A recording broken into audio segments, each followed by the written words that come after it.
At the Okoli Law Group, we specialize in producing justice. If you or a loved one in the Atlanta metro area is facing serious criminal charges, then you need serious legal representation. The Okoli Law Group is here for you. The Okoli Law Group is here for us. The Okoli Law Group, serious legal representation. Navigating through this spiritual journey is challenging. Healers need healers, trainers need trainers, and leaders need leaders too. If you're looking for a space that offers Reiki healing, emotional mastery, chakra healing, and even one-on-one spiritual consultation, visit us at todayswellness.com. Get all your spiritual needs met and just have someone you can actually talk to. Because whatever it is that you are seeking is also within you.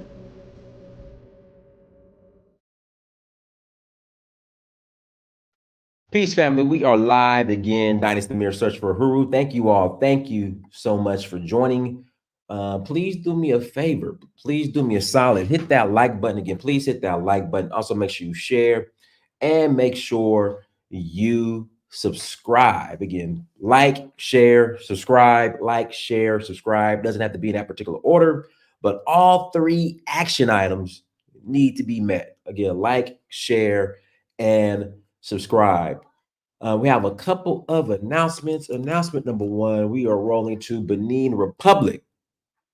We are rolling to Benin Republic August. I'm tripping. We're going to Nigeria next week. I'm headed to Nigeria next week, August 4th to the 13th for the Oshun Festival.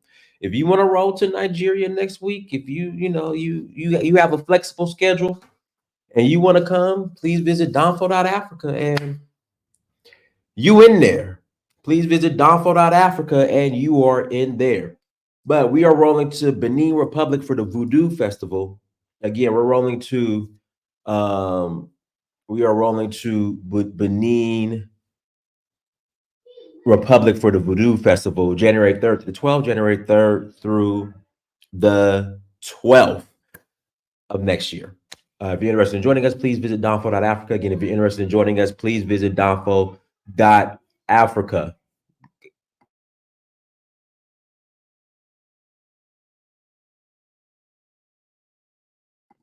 I'm on daddy duty, guys. Sorry about that. Also, we are rolling to Sierra Leone. That's going to be April 20th to the 29th of next year. Senegal, that's going to be June 1st through the 10th. And then back to Nigeria. Senegal's for the Jazz Festival. That's going to be June 1st to the 12th. I'm sorry, June 1st to the 10th. And then Nigeria for the Oshun Festival next year. That's going to be August 3rd to the 12th. And the Oshun Festival this year is going to be August 4th to the 13th. So there you go. Please visit donfo.africa. Again, please visit donfo.africa. Without further ado, guys, I'll put the link in the chat room in about 30 minutes. Hold on, let me do something real quick. Again, I'll put the link in the chat room in about 30 minutes. Just got to update something real quick. So anyways, guys, and we discussed this somewhat yesterday. All right. I don't want to hear, all these athletes, all they do is date white women. All these athletes, NBA, NFL, all they do is date white women. You watch the NFL draft and, certain player gets drafted and he walks up onto the stage and, he gets his jersey and he's with the president of the NFL or the GM, president, whatever. And it's, holding the jersey, and then they pan into the crowd to his family and you see his white fiance or white girlfriend there. I don't want to hear nobody complaining about that. I don't want to hear y'all complaining about that no more. Because the same people who are complaining about that have no problem with Kamala Harris's white husband. Again, the same people who are complaining about these athletes, dating outside the race, black men dating outside the race, you have no problem with Kamala Harris. And the hypocrisy. We'll look at Tim Scott. I saw black people calling Tim Scott a coon for marrying a white woman, calling him a sellout for marrying a white woman. Same thing with Clarence Thomas. But y'all don't have that same energy for Kamala Harris. You guys don't have that same energy for Kamala Harris. No, but the people I'm referring to, they consider Kamala Harris black. The people I'm referring to, if you say that Kamala Harris isn't black, they'll take offense to it. So you could group these same people in one quick category. They hate on black men who date out. They hate on black athletes who date out. They call Tim Scott a coon for dating out, but Kamala Harris is it's okay. It's no problem. Again, Kamala Harris, it's okay. It's no problem. It's just odd. It's just weird behavior. And I know for a fact, I don't care either. You can marry who you want. Be happy. Marry who you want. Again, somebody said, Tim Scott. See, this is what I'm talking about.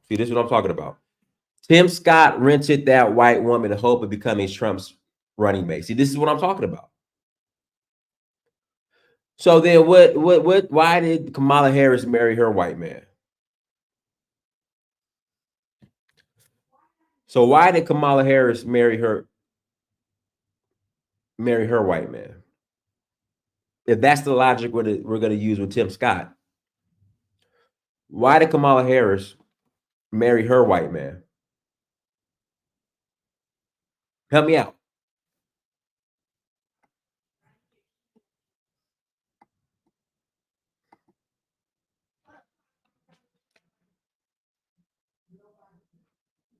Here we go. Here's another one. Tim Scott isn't married to that white woman. She's his beard. So then what is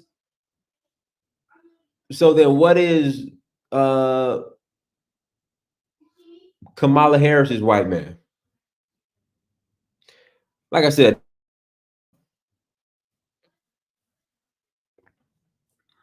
just had the same energy for Kamala Harris. I'll put the link in the chat room. Guys, let's be respectful. Again, let's be respectful. We're not going to agree. Yeah, Doug Emhoff. We're not going to agree on everything, but let's still be respectful. I'm all for differing opinions. I'm all for diversity in thought.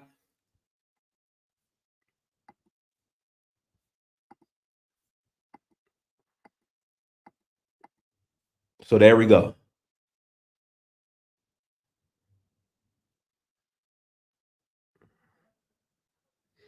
So guys, links in the chat room. If you want to call in and add to the conversation, please click on the link. Again, if you want to call in and add to the conversation, please click on the link. Let's check out some polls real quick.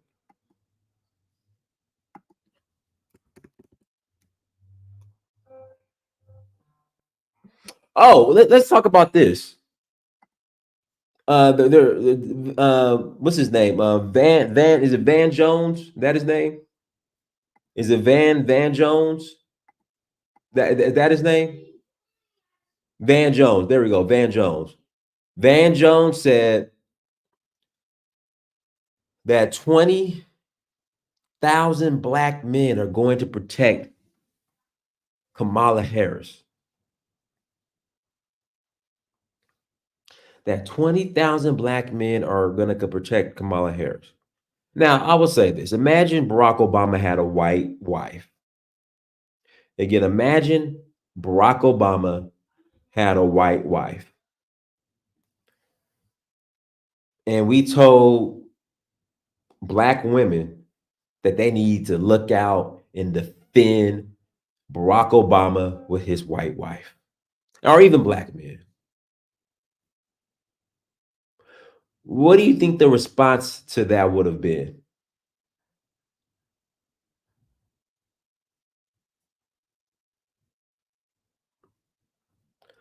What would the response to that have been?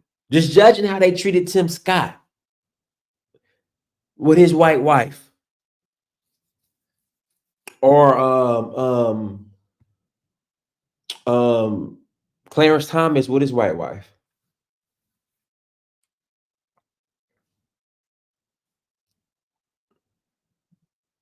But it's interesting.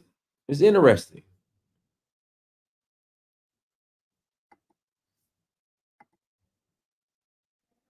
Somebody said Barack Obama would have never made it to the Senate, let alone become president, if he was married to a white woman. All right, guys, links in the chat room. If you want to call in after the conversation, please click on the link. If you want to call in after the conversation, please click on the link. We will love to have you. Again, let's be respectful. But I want to pull up some polls here. Oh, let's go to predicted. There we go. Let's go to predicted. Let's see how the polls are looking. Predicted is a good source.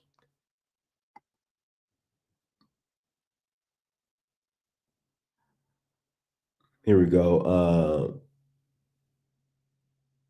Here we go. Which party wins the presidency in 2024? No, here we go. So here are the Jagoon, go ahead. Hey, Dennis, how are you, man? I'm doing great, man. I'm doing great. You are doing great. I don't know where you get your energy from. Your hair on a daily, bro. God bless your energy. Thank you. It's Ogun. Ogun? That's right. Ogun. You always make me laugh. It's Olodumare. It's Olodumare. Abio. Asheo. Well done. Yes. Well done. I've got quite a bit to say about this. It's quite a controversial subject as to the relationships that black people get themselves in with white or any other race other than their own. Now, for me, to be frank, I do understand the politics of it, but I am one of the understanding of where we are today. And where we are today, mixed racism, half casteism, whatever term you want to use, it's been there with us forever. I don't know who Umar Johnson thinks he is, and I'll prefer to call him Ifatunde, but he's not following Ifatunde at all, in my estimation. He's been the same Umar Johnson that he is, which is basically to be hypocritical upon such an issue. There is hardly in the West, especially in America, especially in the Americas, there is hardly a black person who does not have a great quantity of European or other mixed race types blood in their system. I agree. So, for Umar Johnson to come today to say, "Oh, we must and a white bunny," and rubbish. Well, Jagoon, the argument would be, and I push back on this, that all of this mixed blood is through rape, and I'm like, well, that's not necessarily true. Some of it rubbish. Some of it was consensual. Because I'll admit, on my mom's side, I guess that would be my great grandmother was a white woman. And bro, you are not the only one with that experience. And I'm here in the UK.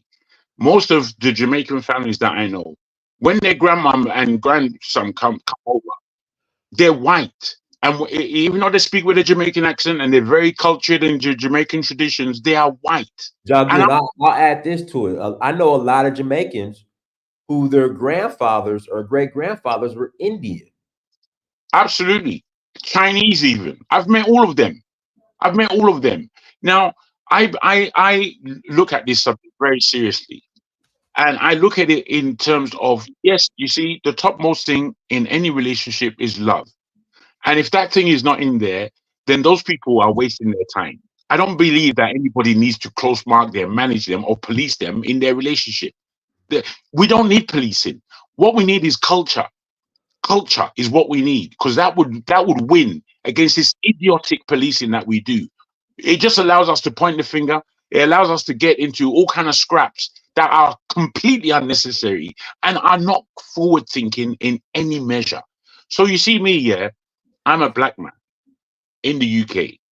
There's the only person that I haven't been with is an Inuit.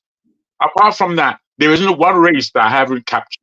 And it's been my pleasure, you understand, to be with all these other different ethnicities by way of relationship building. It's given me personally a lot of understanding. And it's even given me such that the appreciation that I have for African women is so deep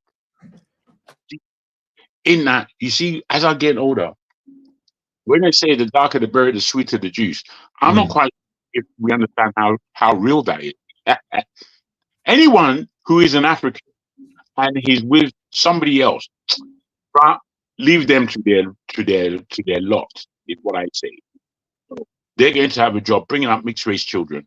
They're going to have a job bringing up children to identify correctly. There's so many other things that go along with this whole polity in our society. But I don't believe anybody like Mark Johnson should be standing up telling people who they should be and who they should not be with. I want to swear because I feel quite um, you know, dishonored, dissatisfied. I, I can understand the politics. Don't get me wrong, but when you're talking about two people coming together, maybe America's different, and maybe America's completely different. But when you're talking about two people coming together, they're not doing it for political reasons. Maybe Black Americans actually actively sought out a white person in order to progress their career, in order to progress their lifestyle, in order to satisfy themselves in feeling that white is better than anything else. There is such a thing. I know there are black people like that, but you're still not there to manage them. You can bring it into a discussion, but you can't bring it into ultimatum. Umar Johnson and his life bringing this thing into some kind of ultimatum. It's not correct, man. It's not wise. To me, it's not thinking. And I'm always disappointed with us as black people when we bring unthinking contributions to the table. And I'm thinking, what is this rubbish? Why are you bringing rubbish to my table? Nonsense upon rubbish. So this is my real take on that. As far as Camila is concerned, Camila Harris, is that her name? Yeah, Kamala Harris, yes. Kamala Harris. As far as she's concerned, I don't see her as a black person at all. At all.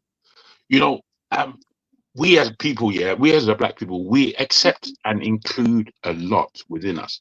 And I think largely is because of the fact that we do have inclusion within our cultures, and we are accepting that is our blood. And I would generally applaud such emotions, such an attitude that we have. But you see, our level of acceptance of it, I don't think it's good. We should know what is black. If black is political in its term, but in terms of how we can see what is black, if you're not calling yourself an African, you can go far away. You can go as far away as possible. If you're not an African, where this thing black is concerned, then you're nothing to do with me. As far as and I don't care to let you go. I don't care. All those ADOS, they can go far away. All of them, they could just jump off a river, as far as I'm concerned, because I'm not included in their idiotic identity crisis that they're suffering. I'm not in it with you. If you are suffering an identity crisis and you look in the mirror and you can't see that you're an African, then you should F off straight away. F off as far as you can F off to, because you're not part of what we're doing to build ourselves. In fact, all you're doing, you're detracting from the goal. If you do not, as a black person, recognize yourself as an African, that is my cutoff switch. Very, very simple. So, Umar Johnson will say that I'm going to have a meeting, and all people who are in mixed race relationships are welcome to come, but don't bring your spouse. I mean, what kind of that is that common sense? Are you Hitler? Who are who are you? It's pathetic. And me, I don't stand for anything pathetic. I don't care if a black man is doing it or if a white man is doing it. If it's rubbish, it's rubbish. It's not because it's black that it becomes golden. I'll stick on that. Okay. Guys, links in the chat room. Link is in the chat room. If you want to call in and add to the conversation, you're more than welcome to call in and add to the conversation. Also, please hit that like button again. Please hit the like button. Yes. I'm just calling out the pure hypocrisy in regards to Kamala Harris and her white husband versus like Tim Scott, Clarence Thomas, and their white wives or white spouses. How one side gets called out, the other side it's all for love. You know, she found love in the right place. You know, she found love. You know, so that's all. That's what the show's about. And when I'm saying because of that, I don't want to hear the I'm tired of black men and these black athletes marrying all these white women. Like I don't want to hear it anymore. I just don't want to hear it anymore. Yep. Yep. I agree. I agree because you see that it's as you said, it's hypocrisy. And it seems that we can't see our hypocrisy. And this is the thing that makes me scratch my head. Something is as plain as day. You're going the wrong way, yet you're shouting your right to talk rubbish. I don't think it sticks. You see, where I grew up and the way I grew up, we weren't allowed to lie to each other. What I mean by that, lies and nonsense would be completely abused and observated. You can't come to our corner and pretend. You can't come to our corner and talk rubbish. And what I see in my travels in the world, it seems very clear to me that the corner I grew up in, I'm so proud to have grown up in my area of London that I grew up in, where traditionally our parents of both Caribbean and African heritage, we grew up in a space where we did not lie to each other. We spoke the truth all of the time, and that was our coming together. I think when our community starts breeding lies and liars and affirming lies, then your community is going to be corrupt forever because you're now basing your culture on lies. And I don't know how this works. It doesn't work with any other race apart from our race. I mean, are we children? I'm Dennis. I'm dissatisfied with us black people. Okay. I'm totally. The women in our community that are shouting women's lib and all these things. Fair enough. You know, me, Shouting what? women's lib, women's liberation, Oh, okay, and okay, okay. kind of thing. They don't seem to understand that it comes from a culture of the competition between the white woman and the white man. But somehow, black women have decided, oh, I'm not just a woman, I'm a lady with a white people them. So I'm going to have their same complaints. That doesn't work in our community, I'm afraid.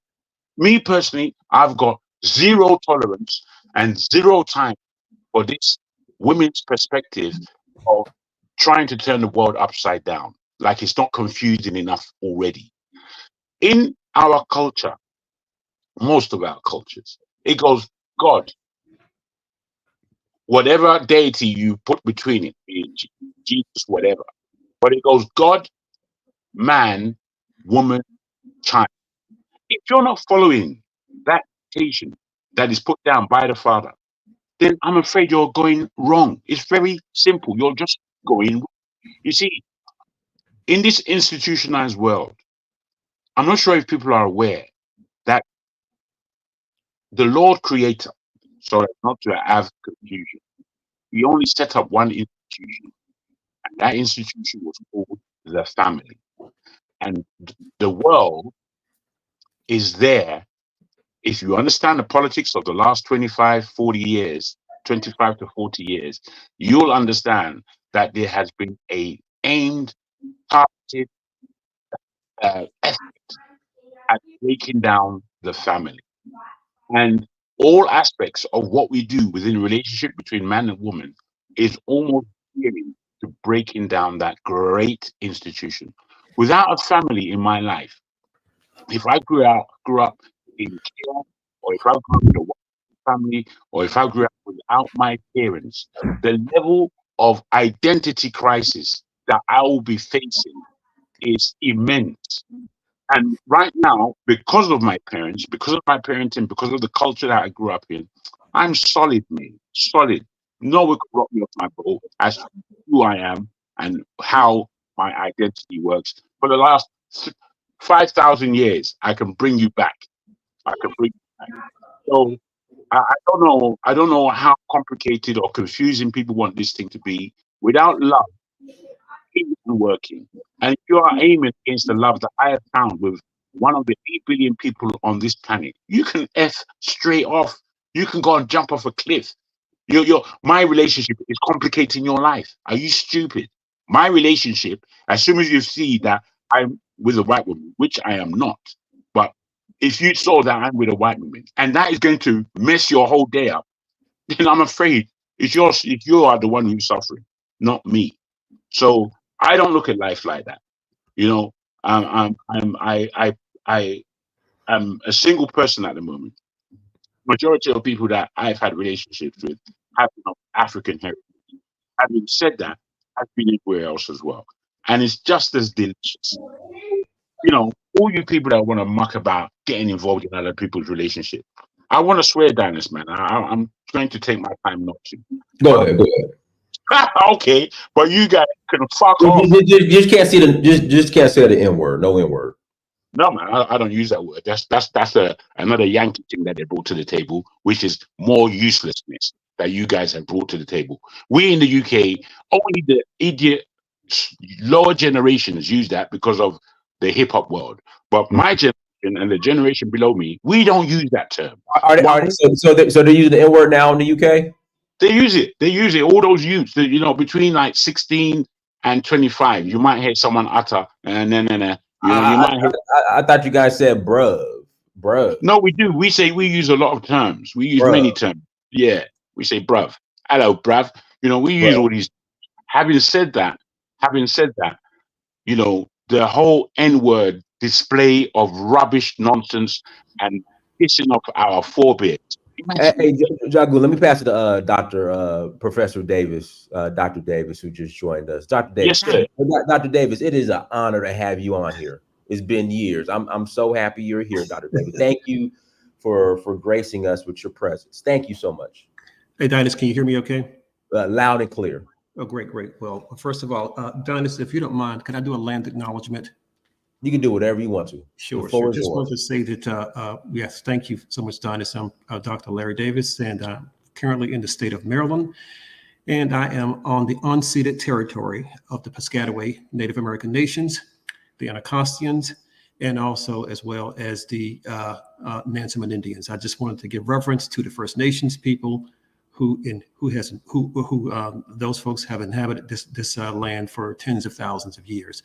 But briefly, my comment to this conversation is, unfortunately, for the last 500 years, that white supremacy has kind of ruled the world. And I think for a lot of Black people or people of African ancestry, they see whiteness as kind of like the gold bar or the standard for climbing the corporate ladder or improving the quality of their life. And that is unfortunate. And you see that with Black men, Black women. And sometimes, people do meet and they fall in love, but oftentimes it's basically just kind of to improve the quality of your life. And still for now, whiteness is the gold standard.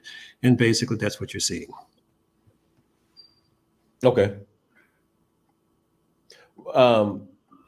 Professor Davis, what are your thoughts? I don't know if you want to get political. What are your thoughts on, the recent political crisis kind of that's going on?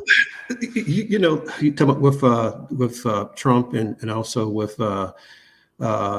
VP Harris actually becoming, kind of like the unofficial nominee. Yeah, correct. So let me just say this. You know, I mean, and you're. I'm sorry to cut you off. And you're in DC. Some people are saying that it might not be over. I mean, she might not be the nominee. Come to. Well, go ahead. Go ahead. Well, let me say this. You know what? I think that if she is, I'm not surprised at all, because I often say to friends of mine, there was a gentleman on your show just the other day who was asking the question. He said, why is it that all of the high level appointed officials in the United States not African American? And he went on to say Barack Obama is, yes, he's Black American, but he's of Kenyan descent. Of course, Colin Powell, Secretary of State, he was Jamaican American. Now, VP Harris, she's Indian and Jamaican. And what I wanted to kind of answer is that America's heritage Black population, or rather America's, if you will, foundational Black population, has suffered a special type of persecution. And what I mean by that, I often tell people that Black Americans are the most distinct population within the context of the American experience, because they are the only group of people that have had to endure 450 years of terror, 250 years of enslavement, 100 years of Jim Crow, decades of bad public policy decisions which have been disruptive to healthy Black family development, redlining, mass incarcerations, etc., just to be recognized as citizens whose ancestors built the country. And just to add to that, we are distinct in the sense that, for example, during the American Revolution, we were the ones who had decided to fight on the side of the British against America in the 1770s. And then again in 1812, 1814, we marched into Washington, D.C. and burned down the White House. And so, again, America's heritage Black population has had a long history, which is different from any other group in this country. I mean, we literally built the country. You can't say that with other immigrants. We were here before this country became a country, and we're here after. But I think that because we've had to go toe to toe against the most powerful nation on the face of the earth, Americans, especially the white power structure, has an issue with that. Okay. Jagoon, from judging from the UK, like, what are your thoughts on this presidential race? Well, I really like what the doctor had to say there, because everything there needs to be capitalized and underlined in red. But it seems to me that to have hey, Jagoon, it's like you're not coming in like too clear. I don't know if you're on speakerphone or what's going on. I'm direct, but I may have what do you call it, the Obama phone effect. Okay, now you sound good. You sound good now. Go ahead. Okay, very good. For everything the doctor has just said, I think it's obtuse in the most horrific terms for African Americans to be using the N-word in any way. Because you see, that N-word, I don't care how you pronounce it, you stupid idiot. I don't care how it's pronounced. Rubbish. If you are using that term today, you are decimating the whole history of Africa. You are saying to yourselves that you are basically looking at yourselves as nothing. And when you do that, you further diminish what African Americans have achieved for the world, not just for themselves, for the world in the Americas. African Americans, when I grew growing up, understanding what my people went through in America, the weight of standing up to the devil himself is basically what has happened. And somehow Black people in America especially have turned on this to be on the side of the devil himself. Now, what this tells me is that you people don't have a nation in that America. You're not American. You may think you are, but I'm afraid you are not. Because why? You have never been included. You have never been embraced in that land. Hey, Mr. Can I just end on this? The only thing from here in the UK, when I look at America, the only thing that makes you people different from Europeans is the African inclusion in your polity.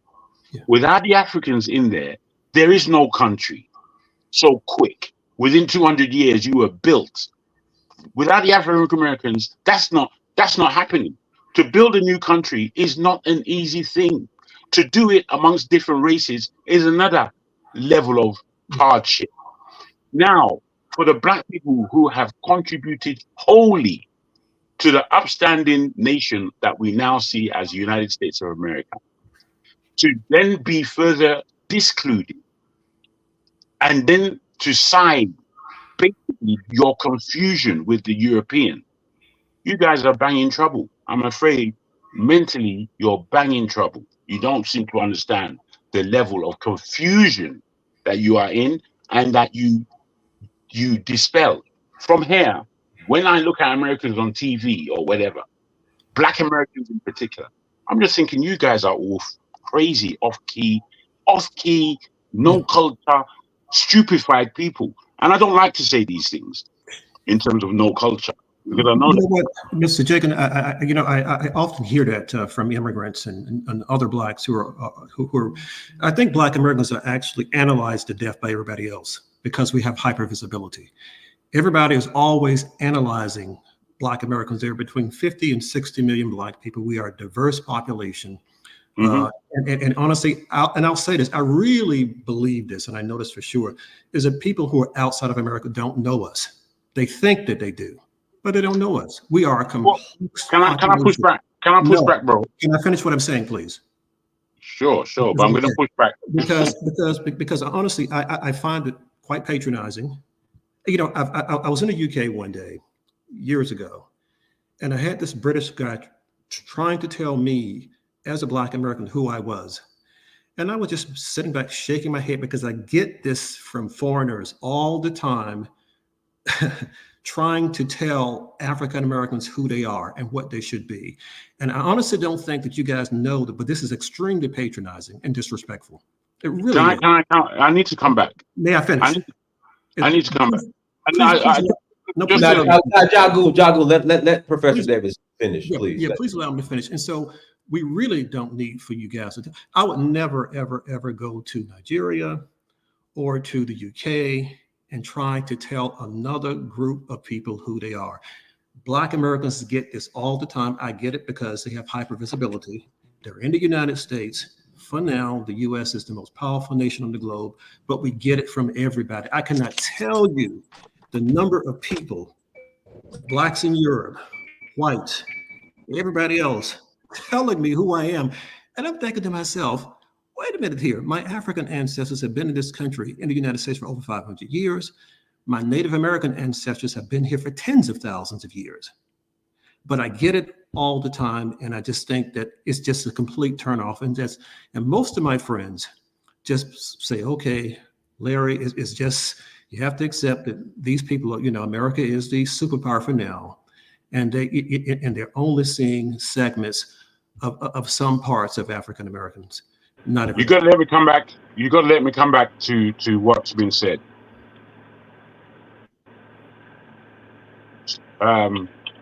Dennis, are you there? I can't hear you at the moment. Dennis, you're muted. No, go ahead. Thank you. Doctor, is Doctor gone? Oh, that's a shame. No, it's Dr. Davis. Oh, Dr. Davis, very good. You're still there, very good. Now, I respect everything you said. Don't get me wrong. Don't get it twisted. There's a difference between individuals and looking at anyone as an individual on this planet, and then looking at a group of people and what is their greatest pronouncements, put it that way, or influences. Now, you see, I don't think it's fair enough for you just to feel emotional about what's been said. I think it's better that you open your ears and listen and understand that you, as an American, as an African American, are part of this world. And me as an individual, I will speak about anything that comes to my mind that feels to me to be legitimate. I am going to say it. It is not because you are taking it this way or that it will preclude me of saying what I need to say. To critique someone doesn't mean that you hate them. It means you're critiquing them. and in a critique, one should listen. That's how it is, because you are in America. African Americans, not just African Americans, Americans as a whole are extremely myopic. The way they look at the rest of the world is how you really need to be understanding things, not the other way around. Because the other way around is just it's a drip in the ocean. What Americans as a whole, Black Americans we are speaking about today, particularly, have pushed over the last 20 years, I would suggest. Because prior to that, my brother, as I've said it, you needed to listen to everything I said and not just take pieces that offend you. I stand up for what the African American has been able to achieve in that horror of America's, not just for America, but for the world. The African Americans have affected my life for the better. I'm not stupid. You're not talking to a stupid person. However, if you're going to tell me that on everybody's TV in the world, what comes out from the African American diaspora at this point, you can't tell me that it's not poison. Are you going to rub it all under the carpet like we can't see? Are you going to suggest that we're not seeing what we are seeing because of your? Dennis, can I respond to that? You know, Mr. Jiggin, I really would be careful, very, very careful not No, to. bro, don't tell me how to speak. I'm going to speak how I speak. If you want, I will tell you how to speak. Well, I'm just thinking, Jed, these stereotypes are very problematic. And allow me to finish. Listen, you know, okay. if I were to listen to my Fulani friends, right, about the rest of Nigeria, I have friends from northern Nigeria who are Fulani.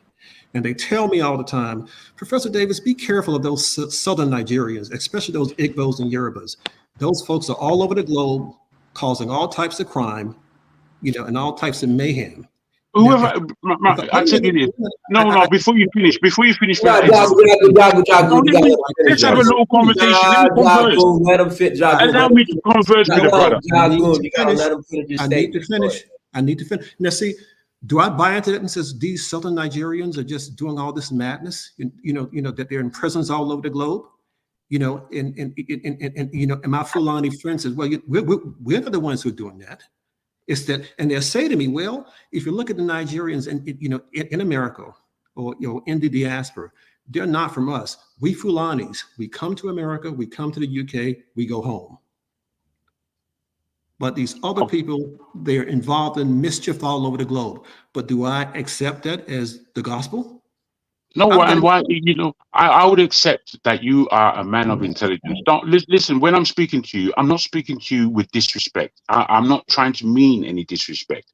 We are having a conversation and it's a real one. The example that you've just broken down, you have already just intimated that you can see deeper than that. I'm not an ignorant man. I know too many Americans, African Americans. I've been to America. I know America. I know what I'm talking about. I know what I'm suggesting. I'm not saying that you're not decent people or there are not decent Black people out there. I'm not saying that for half a second.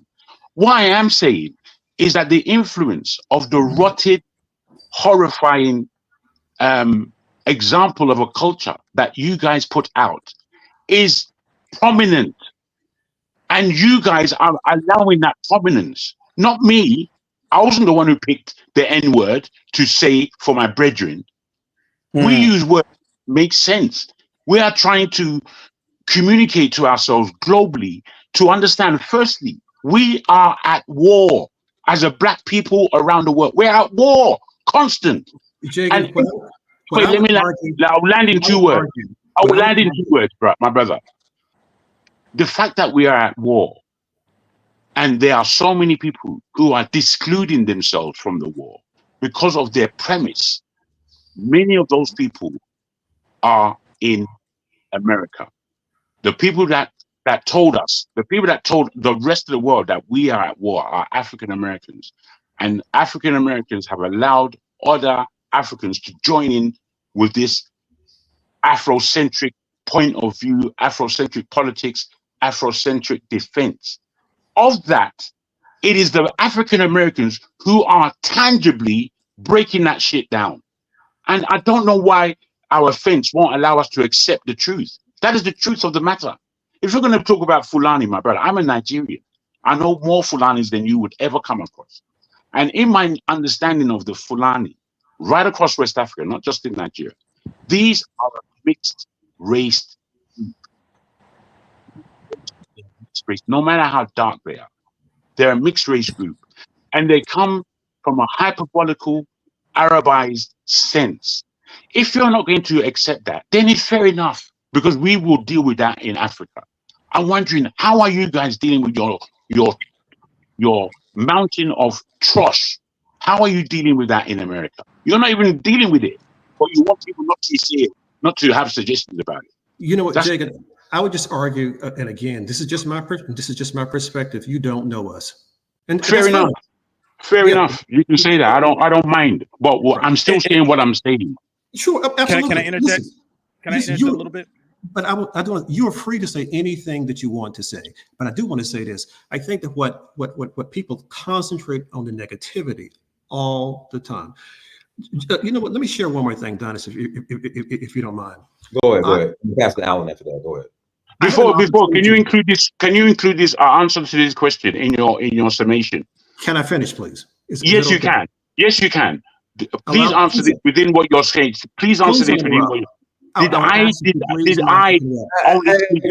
Jagoon, you gotta let. You guys understand, so you answer it correctly. Jagoon, let Professor Davis. Please let Professor. I'm happy Professor Davis is on this panel. Please let him finish. Go ahead, Mr. Jacob. Please don't interrupt. Please don't. I beg your pardon. I really don't want to interrupt my brother. My brother, I don't want to. Okay, let him finish. It's such a shame, man.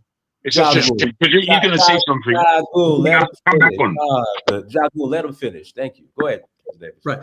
You know, what I want to say, Dennis, and you're aware of this, you know, back in 2021, I had a chance to, you know, to work and be I was one of the group of 15 African Americans and others who actually drafted the U.S. strategy toward Africa that was adopted by the Biden-Harris White House, and it has been implemented. And my point in saying that is that Black Americans, as well as Americans of West Indian ancestry and first and second generation Africans, have been working collectively for years in the United States to kind of, if you will, close the cultural divides against the various groups. And so we're all about the business of working together and getting things done.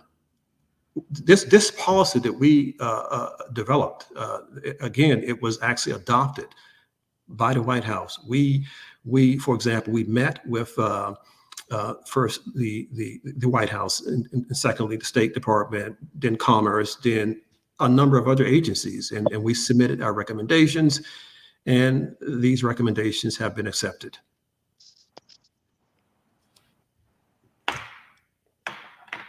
I'm done. Oh, has he gone? Oh, Yeah, I just wanted him to answer, or any other African American to answer. I know that what I'm saying comes across hard. However, did I not speak positively about what I thought about the African American through his travels for over 400 years in America? It's not been last. Yes, you did. Yes, you did. Yes. Thank you. I therefore am talking about the last 20 or so years, where I'm telling you, the way I look upon America is sad. I don't look upon America with the kind of hope that I grew up with. When I used to see Black Americans performing in all aspects, it's there in the history. I'm a reader. I'm somebody who reads. So I'm very aware. You can say I don't know you. That's fair enough. But I'm very aware, my brother, that what is happening to the persuasion, the influence that comes out of America is very powerful. Whether you like it, it's extremely powerful. I don't know if you understand how negative it is affecting all the Africans in the world. I'm not sure you're taking that on board. You just want to. I agree. Mr. Jacob, have you ever heard of the Africa America Institute? I have. Can I get in here for a quick minute? Wait a minute. Did you know that it was founded by African Americans? Why not? Have you heard of the Constituency for Africa? Bro, I know that you guys have great institutions. I'm not detracting from that. I'm speaking about the last 20 years and the But what I'm Somebody saying, like imagine somebody like Dynast is the only person who would say that you can say anything you want, but don't use the N word on this platform. And me, I have to respect that. I have well, to respect that kind of strength because well, it's against a barrage of what, people who are acceptingly hear this word and use it anyhow, and then what's it? say that somebody else. The other day, I heard a white guy. Yeah, go on. Let the man make a point, please. Let me land, so my brother. I do Yeah, apologize. and then after Professor Davis, I got to pass it to low value Sure, man. sure, sure. Thank you. I Hold do on, man. apologize. I didn't get in yet, man. Yeah, no, but I do. Alan, low value man was on here before you. I'm sorry. All right. Well, with Jacob, let What me I'm just say trying, this. what I will land with. The other day, I was listening to a white English brother, young, about 24. He was mimicking a rap of one of these guys. He mentioned the word nigger, sorry, N in it about, I don't know, 5 times. I turned around and looked at him.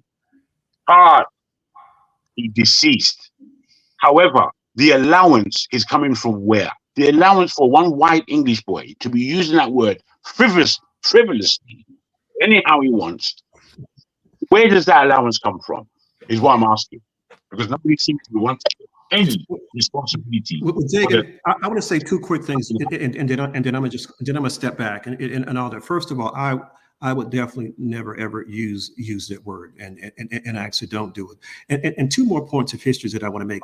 Even when you talk about the OAU, now the AU, in terms of the charter for that, most people don't realize that that the OAU charter was actually drafted in Liberia, and I'm going to say it, amongst the descendants of African Americans called Americo-Liberians. Now you're in the UK, and one more thing I want to say about the UK. I do want to mention this, and I'm sure you're very aware of the Windrush generation coming to England in the 1940s. Well, what most people don't realize is basically that the godfather of Windrush was a gentleman by the name of John Henry Smythe, who was Sierra Leonean. He was born in Sierra Leone, but he was a descendant of an African American.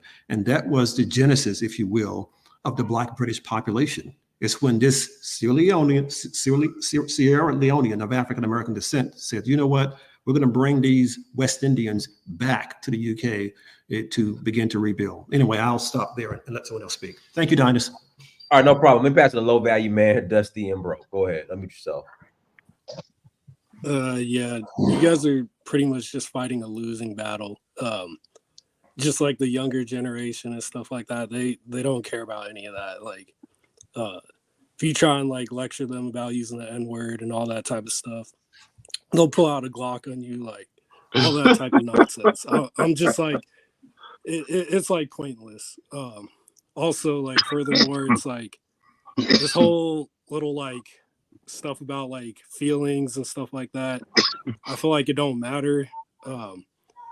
Honestly, it's just kind of like the pot calling the kettle black. Like no one's doing well right now. Like if we're comparing like tit for tat, like the state of America, Black America, any African countries, like I mean, I'll say one thing that Black Americans share in common with Africans is expecting the government to do stuff for you, but don't want to pay taxes and expecting handouts and stuff like that. So, but other than that, I wanted to get back to like the main topic with Kamala Harris and whatnot. The last time I was on here, I mentioned something about Kamala or Barack Obama and Nancy Pelosi not endorsing Kamala Harris. Right now, I would say there's kind of like infighting in between like Democrats. And I heard Dynast mention earlier that Kamala may not be the nominee, which is a possibility, just because we know that Democrats aren't really like locked in on this. But yeah, like, I mean, like the whole white women vote and stuff like that, they're just not going to go for Kamala Harris. So, I mean, it's just a lot that could happen between now and the convention. And I mean, Republicans already right now are attacking Kamala Harris, like on the legality of things, because she pulled out. Like they've already been trying to open up court cases and stuff like in the legal realm of the Democratic nominee. So that's just my tidbit. No, let me pass it to Alan. Go ahead, Alan. Hey, first of all, I'm gonna go back to the Kamala Harris thing. The problem with Kamala Harris is we expect her to be and act like a black woman when she's in fact a multi-generationally mixed person. And why would anybody be upset that a multi-generational and mixed person would marry another person of another race? They're a combination of all the races anyway. The reason why we get upset about that is because white people taught us thoroughly about the one drop rule, and we believe it. And so that's why we have all this confusion. That one drop rule doesn't apply anyplace else on the planet. And we need to be more aware of that. And so that we can actually, move forward. As far as the Black American image, I mean, the fact of the matter is the brother's right. In the past 20 years, we've put out a bunch of crap. And that crap has taken, and now you even have Afrobeats artists out here using the N-word. Africans using the N-word. We took it and we spread it all over the planet. Imagine.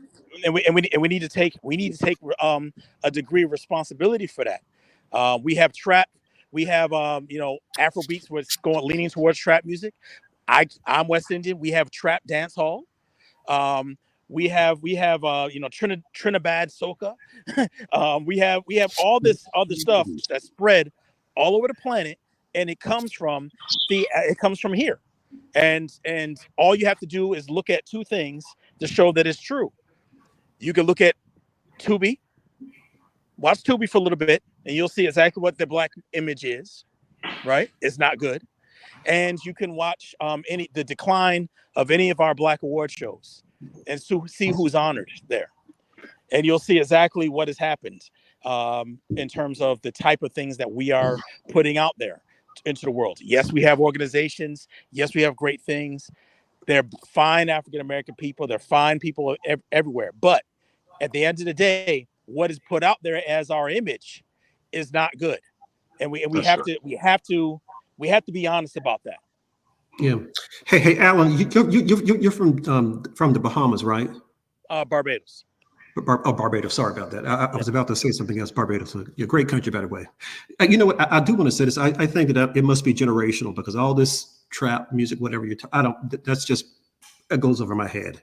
So I'm a bit older, so I have no idea what you're talking about when you say trap music. So maybe if you're 40 and up, I'm sorry, I'm lost. Okay. Yeah. Go ahead, Al. I'm over 40. All right. Okay. I'm over 40. But yeah. All right. Look, Professor Larry, I've listened to him over the years, and he's championed the cause of African Americans and their contribution to this country and to the continent of Africa. And we have to acknowledge that they have done a lot in the U.S. and African relations.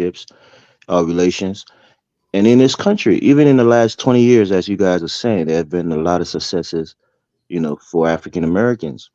And somebody like myself who's in his 30s, I don't listen to trap music. I don't listen to degenerate music, So just saying that trap music and rap music has degenerated over the years doesn't mean that it has an influence over everybody. There are those who are college educated, those who are a part of the culture, but it's not infused within that culture. So don't say like, oh, African Americans have been, polluting their culture and spreading the worst of it. The things that you see on TV is not the entirety of the African American experience or the African American culture. So if you take that to mean that's the totality of their culture, then you really don't know them. And I think because you live, in the UK, so you really don't see the successes, and the perseverance of African Americans in this nation. But when it comes to Kamala, right? I think somebody said it. I think Alan said it. Look, she's a she's a mixed race, or some people call her a color woman. But as a black liberal or a Democrat, I'm not voting for her purely based on her being a black woman or a color woman. I supported Joe Biden. He's a white man, you know. I supported Hillary Clinton in 2016. She's a white woman. The point here is on policies. Now you can look at the dichotomy between Republicans and Democrats and see where your interests lie or which party best support your interests through their policies.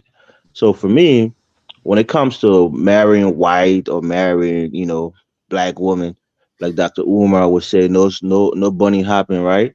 But a lot of it seems to be prevalent, especially amongst Republican males. A lot of them tend to marry white women. I don't know why. I have a preference. My preference is for black women, but it doesn't matter who you're married to.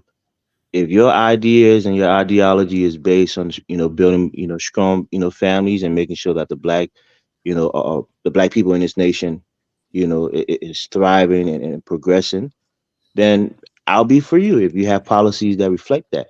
But for me, I think Tim Scott and the likes and the other guy, I think Byron, whatever his name is, most of them are married to white women.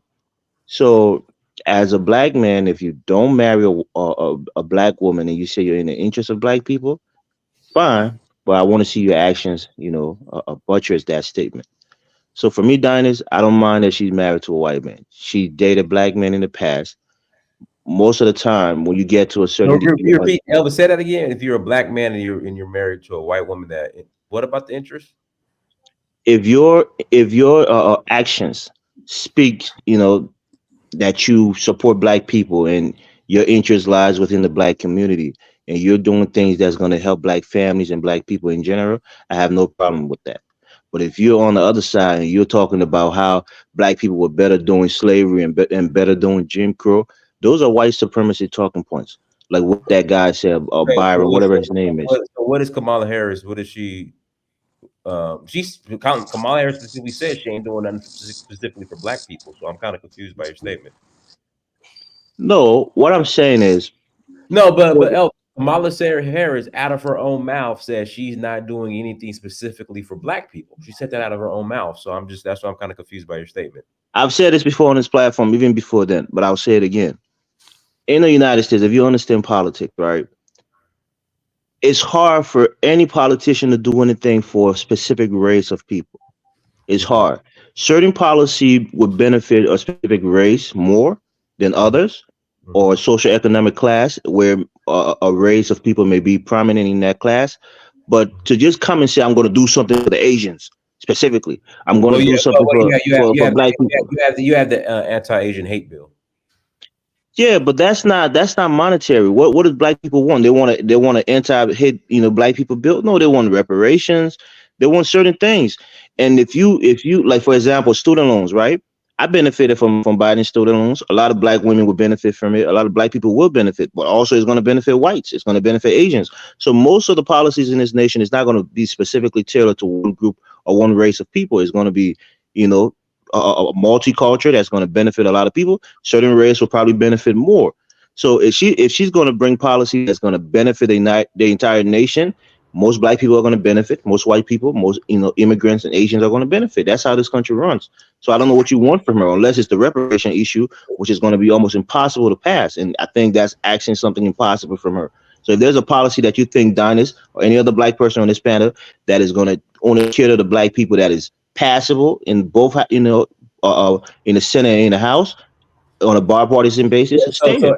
so Elvis, 85%. Somebody brought up a great point. 85% of Americans don't have student loans, and as far as black people with student loans, it's a very small percentage compared to the entire group. You say black people, for example, right? 85 of them don't have student loans. Does that mean that they paid it off or they didn't go to college? But what I'm saying is, there's a very, very small, and I'll even say go to college. There's a very small percentage of black society that has a 4-year degree or has student loans. Very small percentage. And maybe Professor Davis, since he's a professor, Dr. Yeah, Davis. because I don't know where you're getting that statistic from, but because black women have been surging with college degrees. Professor Davis, are you there? Yes, I am. Yes, sir. Am I wrong in saying that the vast majority of black people don't attend a 4 Right. year? Okay, That's correct. The latest statistics, I think it was in the low 30s, about roughly a third or something, and I think that was for all Black African Americans and others. So yeah, about 33%, I believe that was the last number. Yes. Okay, then what about as far as student loans? Black people that actually take out student loans, you know? Oh wow. Well, it's more women, of course, than men, because more women, of course, are at institutions of higher learning. I don't know the statistics offhand in terms of that. Okay, so Elvis, does that make sense now? And that buttress my point, because I said most Black women benefited from the student loan forgiveness program. Black people would benefit from every. There's only 33%. Now, Professor Davis, when you say 33%, that's including men and women, correct? Correct. Yes, sir. But black women are hired out of that 33%. Elvis, again, out of all the Black people, Black society, 33% attend a 4-year. We'll say half of that is Black women, or we'll say even the majority. No, more than half, way more. Right. Than half. And even out of that, there's an even small percentage that even has student loan debt. So I just don't understand your argument, Elvis. No, Donnie, you're saying this as if Black people are 13% or 14% of the population of this nation. So if you're saying that only 33% of them went to college or have a student loan debt, still, we're saying 33% goes to college, but not all 33%. Like me, I went to college. I didn't have any student loan debt. You want to college on a scholarship, right? On a sports scholarship, right? Correct. That's my point. Right. So my point here is that policy benefit those Black people who went to college, who have a student loan debt, who qualify for it and got a forgiveness or got partial forgiveness of it. It benefited some Black people. So right now, the situation in Chicago, do you think closed borders were, and Professor Davis could talk to this too, do you think closed borders will also benefit Black people? I'll say no. And if you'll give me 2 minutes, I can explain it. And you have a minute. Have a minute. It's very simple. Just get straight to it. Right. And I'll let Professor Davis respond to your comment, then I'll pass the Kidola. All right, great. There's been a wave of influx of immigrants in this country. When you had people coming from Italy and Ireland and Europe coming into this nation, a lot of them was very poor. And when they first came into this nation, they had social welfare programs that was helping them. You go to Brooklyn, for example, where you had a large Jewish population, where they were, they're giving those brownstone houses to live in. A lot of them was on food stamp at the time, or on social welfare programs where they were getting rations and other things like that. And after generations, these people have become integral to the United States, social fabric. A lot of them have become judges and lawyers and integrated into this country, multi-generational, with the Italians and the Irish and so on and so forth. So there's been a wave of influx of immigrants. Now, if you come to our current, our modern day, hold on now. Colin, hold on, Colin. Elvis, you're not. I'm coming to today's point. I'm just giving you an example. Today, right now, I don't see how these immigrants are taking anything away from the Black community. These immigrants don't. Hold on, Colin. Let me just make my point. 30 seconds and I'll be off. Today, right, you have social welfare programs. Usually, most Black people who are in this community, some of them, they do qualify for them. You got to be below a certain threshold to qualify for certain welfare programs. But if you make over a certain amount, you're not going to get food stamp. You're not going to get subsidized on the housings. These people who are coming, they came with nothing, right? Just how you have people coming up the boats, in the late 1900s or whatever. Elvis, let me ask you a question. Should Colin, don't interrupt, please. Colin, don't interrupt. Thank you. So Elvis, illegal immigrants getting debit cards in New York, and that money not going into Black communities of people who are actually citizens here. You don't think that doesn't affect the Black community? And these Black communities are paying, that's their tax dollars going towards that? No, because Black people benefit from the same thing, Dinus. Black people who are below a certain threshold gets, they get stipends sometimes for food stamp, or they get some cash aid if they qualify for it. But you said poor Black women or poor Black men who are getting cash aid in this country. Hey, but if you don't qualify for it, you're not going to get it because it's a social welfare program for people who need it. Professor. Go ahead, Professor Davis. Yeah, 100 years ago, Du Bois W.B. Du Bois, Booker T. Washington, even Marcus Garvey said that immigration, especially mass immigration and illegal immigration, was detrimental to the African American community. When the U.S. reduced the number of immigrants, I believe in the 1920s, coming to the United States, Black Americans had more access to those jobs, and that's a fact. Immigration is not good for the African American community. And one of the reasons why it's not, many of these immigrants who come here understand that America has a caste system, right? We've had a historical caste system against Black people specifically. And many of these immigrants who come here from all over the globe are as racist and as negative as they can be against Black people. Why do they do that? Well, they understand that if you play the race game in America and you view African Americans as the wretched of the earth, you know, the white power structure will actually reward you for doing so. So immigration is not good for Black Americans. Yeah, I concur with that. Hey, what's up, Professor Davis? I gotta give you a call again.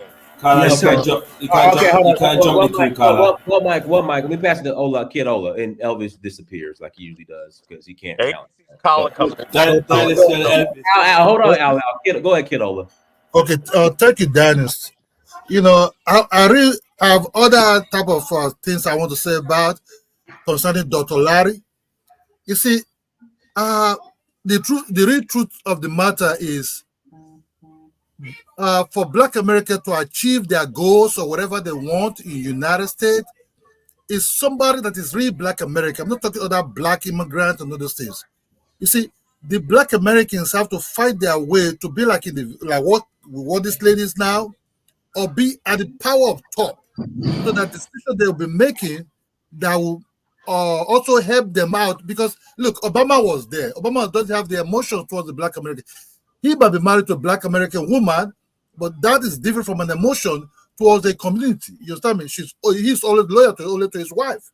So for Black America to achieve their goals, you have to be a real Black American person that they have to be at the leading end as a leader. That the other Blacks will fall into line. Through there they can be sharing ideas. If you check the white structure in the United States, the white people that are there for a very long time, when I mean the white people that their ancestors came there for a very long time or from the country, they're the leading roles. The other new white that are coming, they just fall into line and they start sharing their ideas. Because something I really hate seeing Africans or whatever come into power, start dictating, we want this, we want that. No, that is your own emotions. That's your own thing.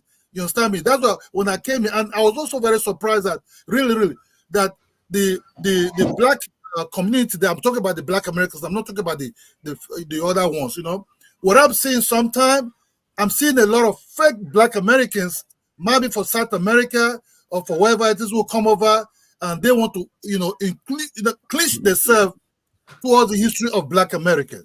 You understand me? I think it's a time now for them. They have to first of all be united, because so that guy say, "Oh no, we're all not just the same." But if you're not just the same, that's the problem. So you have to have a goals. What you really want. Look at the Jewish people, even the Latinos that's heavily mixed. They can also come together, form their own team. So the Black America have to take the lead. Kamala Harris is not Black. The father doesn't look like a Black man. That's the problem. What Black America see as Black to us Africans. When I see somebody Black, I see a person like Usabot as a Black man. I see somebody like Michael Johnson. I see somebody like whatever this old person like Patrick Ewing as a Black man. But you perceive Black people like people you don't know actually what they mix with really. Heavily because they have all kind of voice and have that kind of head or face that look like Black person. Oh, he's Black.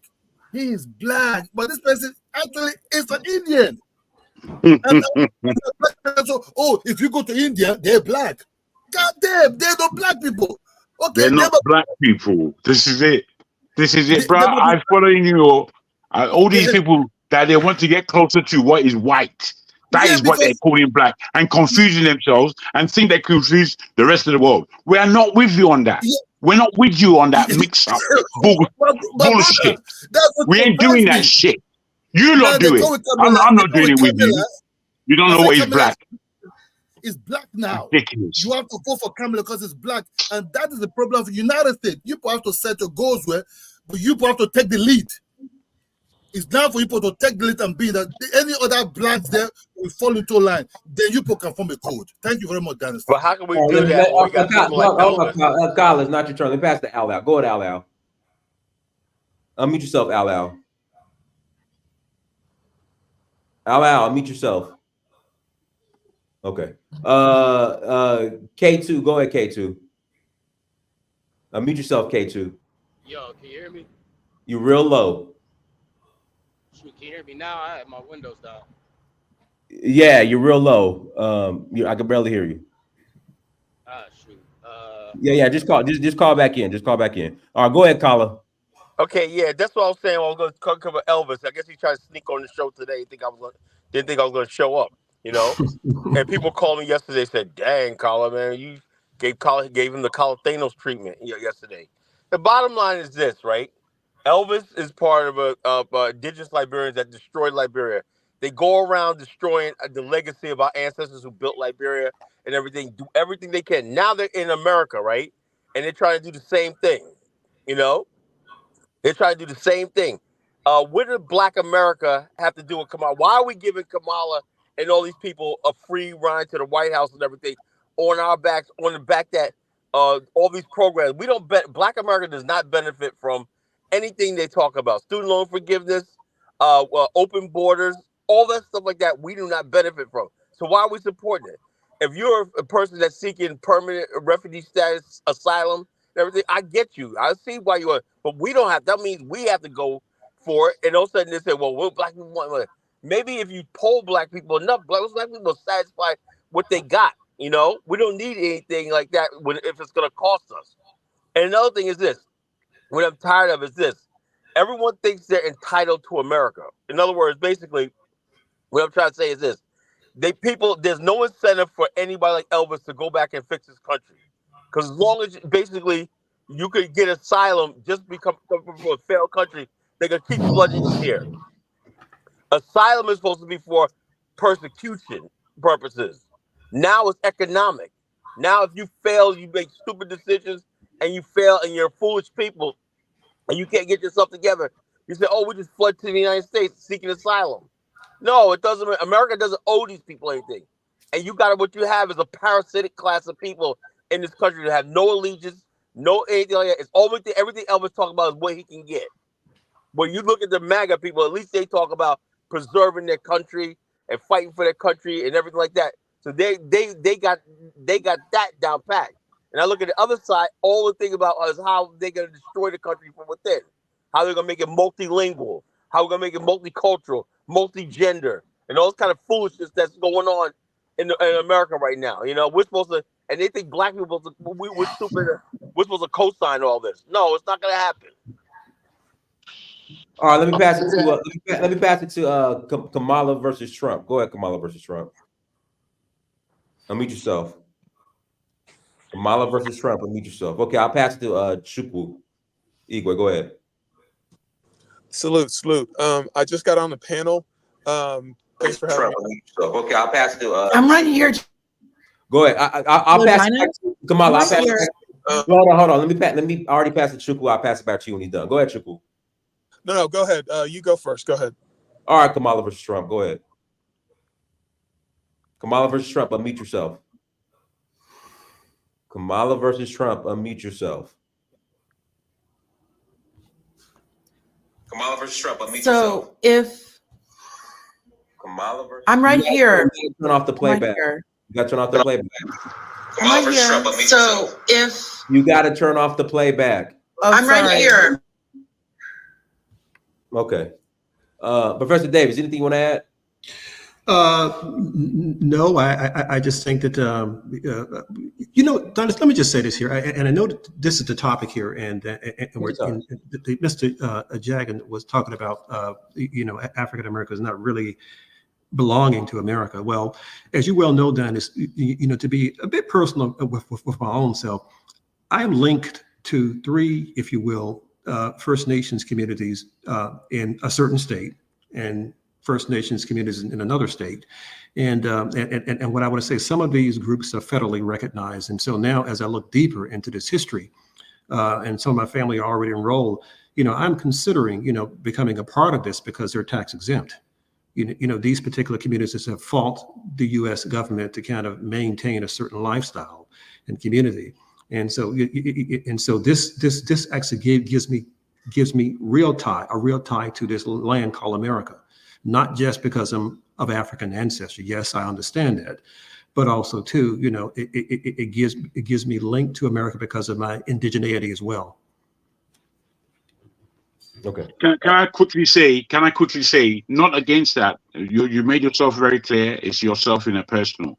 However, when I spoke on this issue as blacks not belonging to America, I meant politically and economically. What I mean from that is that you do not derive your legal status as citizens as Americans. I know categorically that a black person, before your Indian subcontinent or wherever people that moved in after, black people were the first people to step foot on any land that we call today of the Americas, anywhere. So I'm not confused, my brother. I'm saying to you, and you should take on what I'm saying as opposed to being offended. I'm not trying to offend you.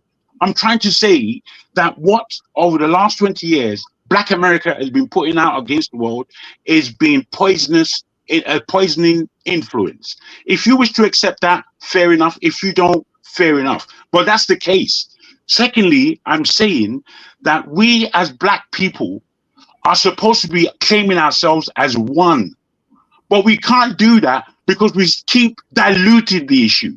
So it confuses us. It doesn't bring us together as an African family. Now, let What me it ask you a says, question, what it Jargon. Let me said, ask you a what question. it says is I'm African American, I'm Jamaican, I'm South American, I'm Nigerian, I'm British Columbian, I'm blah blah blah. All these titles that don't belong to us.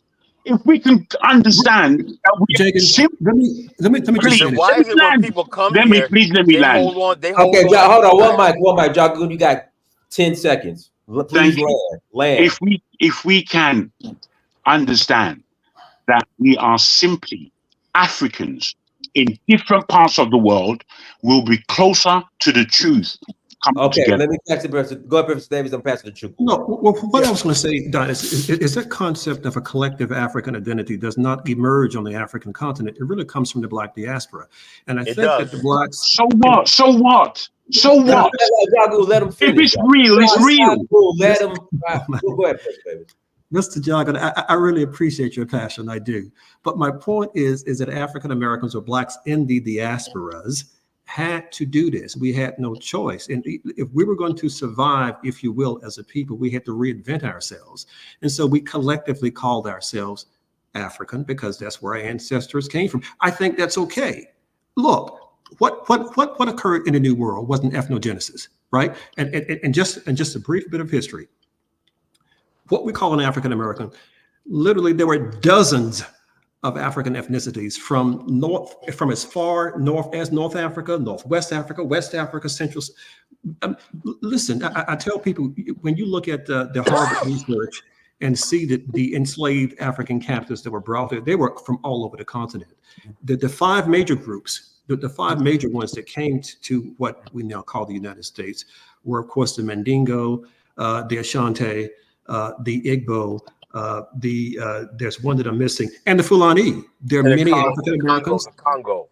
Congo. Thank you, thank you, sir. And many African Americans have Fulani ancestry. And But my point in saying all this is that yes, we are of African descent, but what occurred was an ethnogenesis around the globe, and that's fine. I mean, there's Haitian culture, there's Afro-Brazilian culture. We're all of African descent, and I get that. And when I travel to these places, I respect the fact that these people have their own unique culture, and that's fine. All right, let me pass it to Chukwu. Go ahead, Chukwu. Yeah, a question for Dr. Larry Davis. So you say that Black Americans had an ethnogenesis. I understand that, but does that say that Black Americans are not African? Like, when did Black Americans stop being African? Is there a certain number of generations? So this detach Great themselves? question.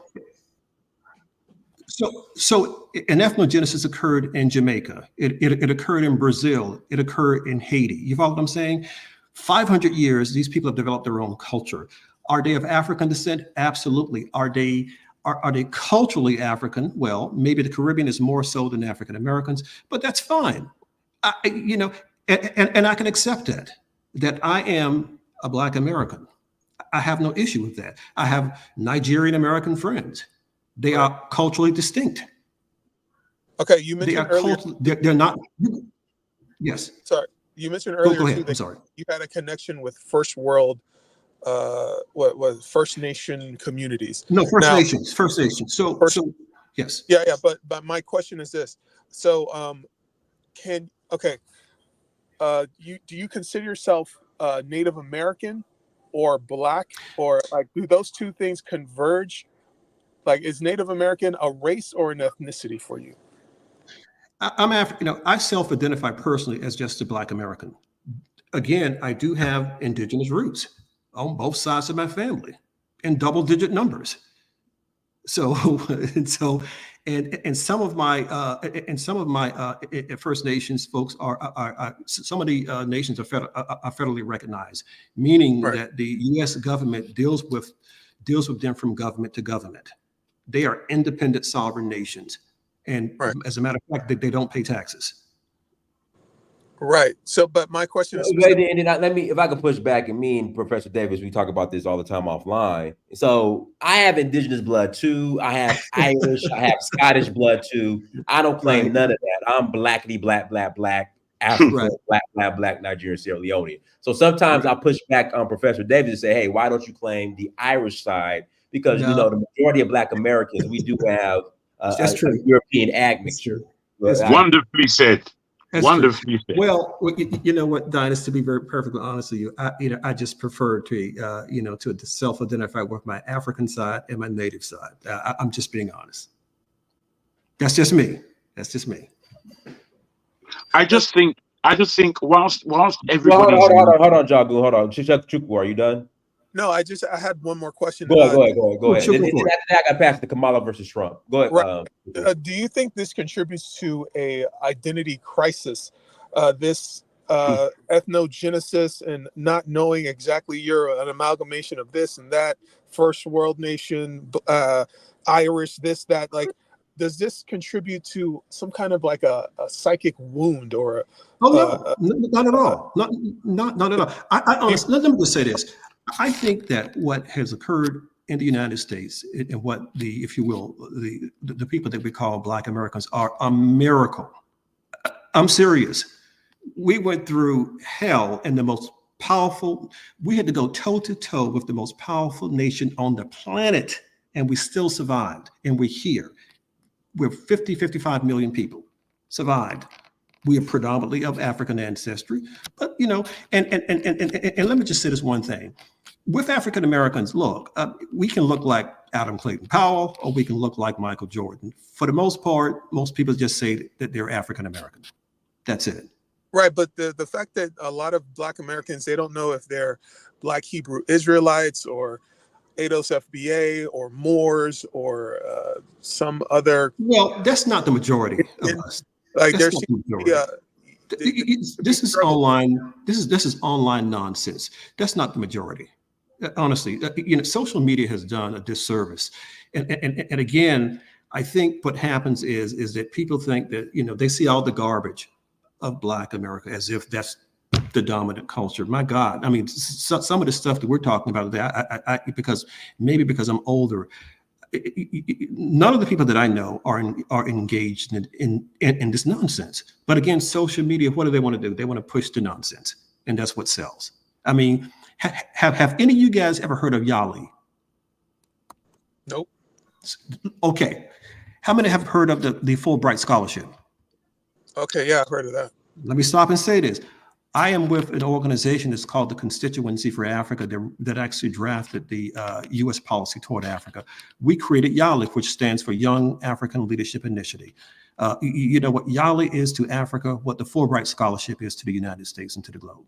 And we bring literally I don't know, thousands of Africans from across the continent, and we pair these Africans with Harvard, Yale, Princeton, MIT, Morehouse, etc. And they come, they're educated, they go back, and they do great things for Africa.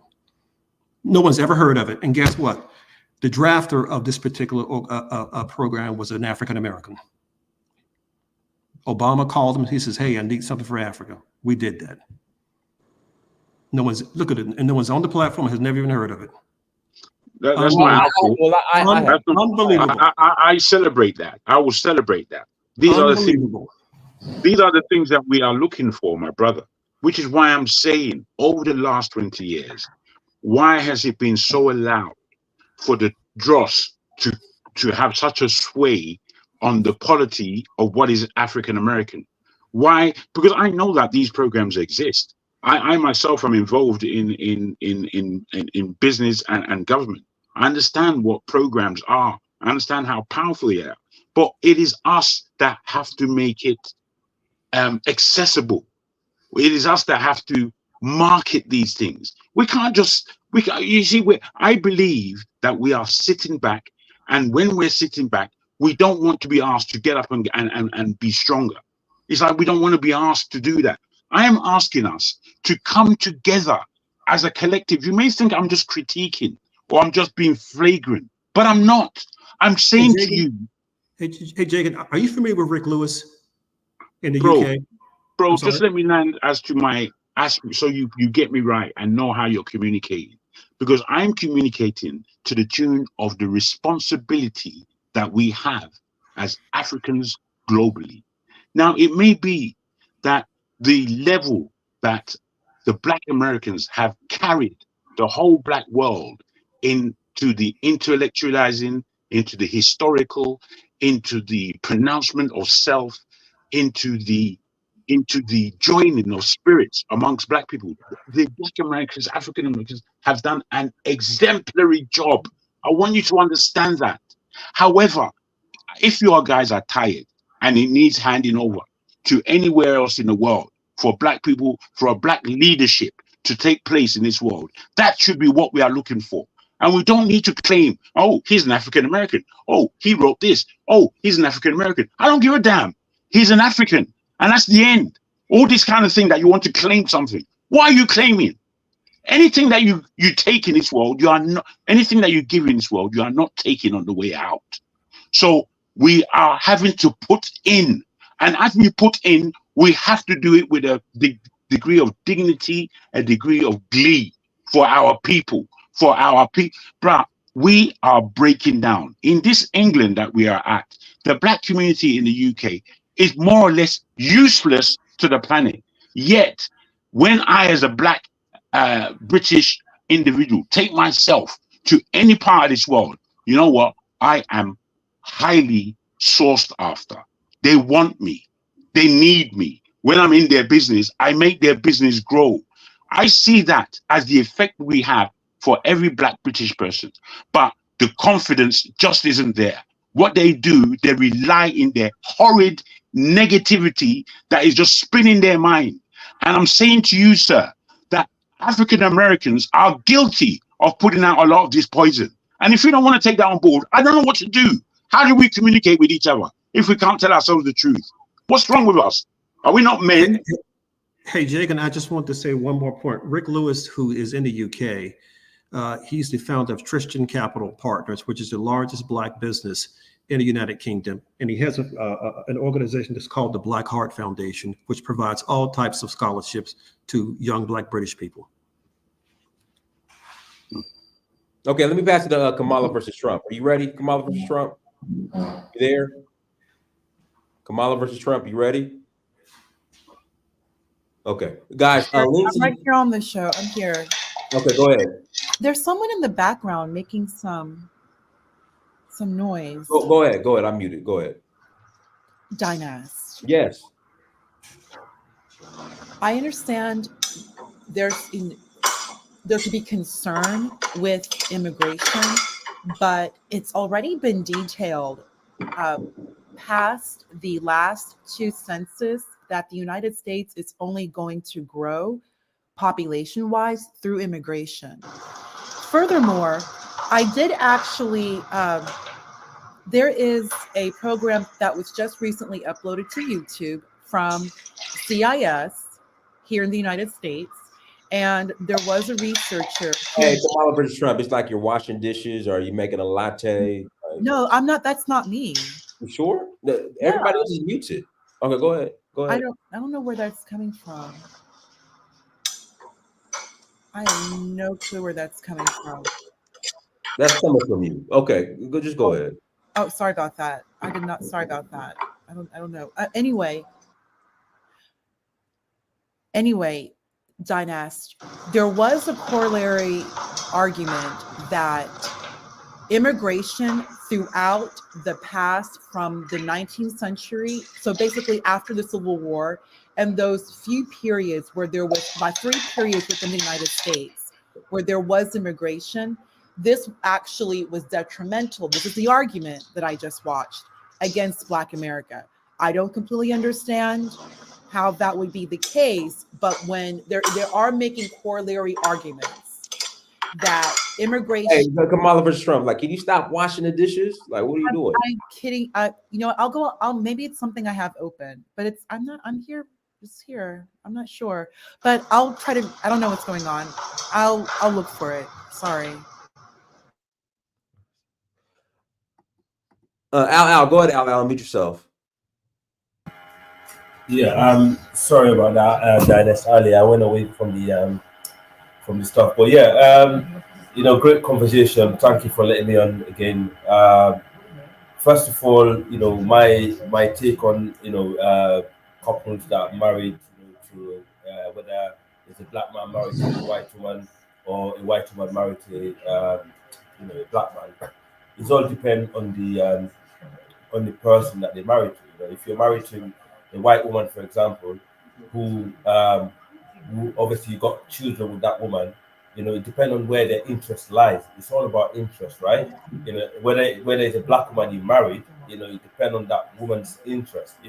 If the person's interest is not, focused on the children's future, because if you're a white woman, for example, married to a black man, you know, you're looking at your children's future, right? And you know these kids are going to be looked at as black, regardless whether they mix race or not. Because we know the one drop policy, you know, in the West, you know, they actually implement that, you know, basically that's is always effective. You know, they use that against us throughout history. But, you know, to say because someone is actually mixed race, that mean, or they married to a white woman, you know, that means they're not, they don't have allegiance to their people. I disagree with that. I totally disagree with that. You know, I think it's all depend on the interest of the couple, whether the woman actually have the children and her husband interest in her. Going to the professor earlier, he is actually spot on. I actually like to hear people like him, on this platform regularly. I wish he had more time to come on. What you said earlier about Sierra Leone connection to the British. Actually, yeah, the first black people that settled in the UK were Sierra Leoneans. I don't know if people know that. And these people are one of the people that settled in the country, and also the African Americans who came there after. Jargon, I don't know where you get that from, but the N word in the UK, we don't use it here anymore. In fact, it was used years ago. That was because it was quite trendy. But we don't use N word, we use bruv. It's what we use over here. And I'm a Fulani guy. I have zero other admixture in me, right? My dad's side we have Jalunke in us, and my mother's side we have Mandinka side, and I'm a Fulani. Fulani is not such as race. It's a group collective of people of different tribes. You need to learn about the tribe before I know very well what I'm talking about, bro. But you Okay. continue. I don't know you. I'm told you're talking to a Fula person. I'm 100% Fula. My ancestors came from Guinea, and actually, you go back. You came from Senegal, northern Senegal, right? So basically, Is that the beginning of Fulani? Yeah. Yeah. Yes, I'm a Yeah. Fula. Okay. I'm a Okay, Fula. bro. Okay, I'm you a Fula continue. who people native from Fututoro, the northern Senegal region. I know you very well. Thank you. So basically, in fact, when Doctor was talking about some of the southern Nigerians who happen to be, they have this culture of anti-FBO, anti-black from outside the continent. It is very true. You yourself, I don't know if what tribe you belong to, but what the word Kemi, what name is Kemi? What tribe carry the name Kemi? Sorry, which one? Which thing? You're pronouncing? Which tribe carry the name Kemi? Can you spell that word, please? I can't hear you. Kemi. Kemi. Which tribe in Nigeria that carries that name, Kemi? That sounds very much like Yoruba to me. Right. There is not one. The biggest sellout and the person that's selling black people in the UK at the moment, and that been involving, selling the black people to the white supremacy in the UK is actually Kemi Badenoch. Right? Would you not be able to distinguish her as an individual? Are you going to say that she? Wait, my brother. Let me put it to you. Right, Professor. Let me try to put it to you. That we're looking at. Yeah, go on. I'm trying to put it to you. Let's have. Don't always be, so, closed with your opinion. I'll give you further. I'll give another. This is what you've just done. And this is the thing. Afolame, what tribe why don't you let me land my question? I'm putting something to you. I'm speaking. Let me speak. Okay, I thought you were going to allow me to put it to you, but don't worry. Which tribe carry the name Afolame? You see, what's this brother Yoruba on? Is another MP. These are another members of parliament that black people actually, we voted here to be in there to represent us. But what these people have done over the years, they have dedicated their life against black people. Now, so what you're saying, are you saying now that what that is, it constitutes that all Yoruba people are coming with this attitude? Is that what you're saying to me? I'm not saying all of them, but why are you telling me about their ethnicity? Why then aren't you talking about them as individuals? Can you not see the difference? Okay. Are you myopically minded? At the moment in are you a tree? Can you not see? These people that you mentioned are individuals. You're an asshole. Get off the line. Oh, I fuck you, man. You're a dickhead. Yeah. Hey, Dennis, you are an asshole. All right, guys. All right. Asshole. Look what he's doing. Look what he's doing. And he's telling me, look what you're doing. No. Can we return back to Kamala, Dinah? Yeah, go. Come on. Look what that idiot did. Jagoon, hold on. Professor Davis, yeah, you know what? I wanted to say, I had to remove him. I'm sorry. Go ahead, Professor Davis. All that I wanted to say, even though Black Americans have tons of issues, and I get that, one of the things that I do like about what happened to us during our ethnogenesis is that we became detribalized, and so now we're one people, and so all of this tribalism, when it comes to Black America, it's not the same as that you see, and I hate to say it, on the African continent. We had to become one people. We didn't have the time to say, I'm this, I'm that. Look, we were under the thumb of racism, and so we amalgamated. It became a new population. No, but Professor Davis, I'll push back on that. I think we are still somewhat tribalized, though, within Black America, especially what I'm saying is when it comes to election season. Oh, okay. Well, I know what you're talking about. Yeah. Okay. I got to give it to you, but I think you know what I'm talking about. Yeah. Okay. Anyway, I'm sorry. Anyway. No problem. Let me back to the Kamala versus Trump. Go ahead. Kamala versus Trump. Go ahead. Hey, Dinah. Yes. Hi, Dinah. So, where to begin? If Kamala is not Black, then what about Tiger Woods? He has the same background as Kamala, and there is no Black American man who is not claiming Tiger Woods as Black. I mean, when he was chased by his first wife, his mugshot says Black. I mean, so it's like people kind of seem to pick and choose. Snoop Dogg is he's about a quarter Native. I would say the difference between Tiger Woods and Kamala Harris is, the reason why he gets the Black card is because his father is, I think, a Black American. Am I right, Dr. Professor Davis? That is correct. He is Black American, Eldridge Woods. But that's what I'm saying. And Kamala's father is Jamaican. People could consider him mixed Jamaican or whatever. So, but okay, but then what Tiger refers to himself, I'm sure you remember Cablinasian, like he went the gamut. And also Eldrick Woods, he like Joseph Jackson, they also did have like partial native ancestry. Snoop Dogg is like also, he's like a quarter. He has a whole like there's I mean a lot of people say that I've heard that, but everybody who is like they're affiliated, they're tribal affiliated. Like if like, even amongst with white Americans, if like I've known a number of white Americans who I mean grew up on their family's land, and like they're recognized. Like it's not just saying that you're native, but you're literally recognized by the tribe. You have like there's a number, like they have very clear documentation, because the BIA and these tribes, mainly 5 tribes, they're in very good constant communication. Like he said, like they don't pay taxes. They don't, like there's no gas tax, nothing. Their land is quite destitute. Like a lot of these Native American lands, Dynas, they don't even have internet. They have zero internet. So there's some serious, and there's a lot of domestic violence as well, on top of the casinos. But I mean, they really are their own completely separate entity. And everyone, like if you're native, like Africa, like everyone knows what tribe they're affiliated with. Like they will directly tell you, like and like they also have their documentation.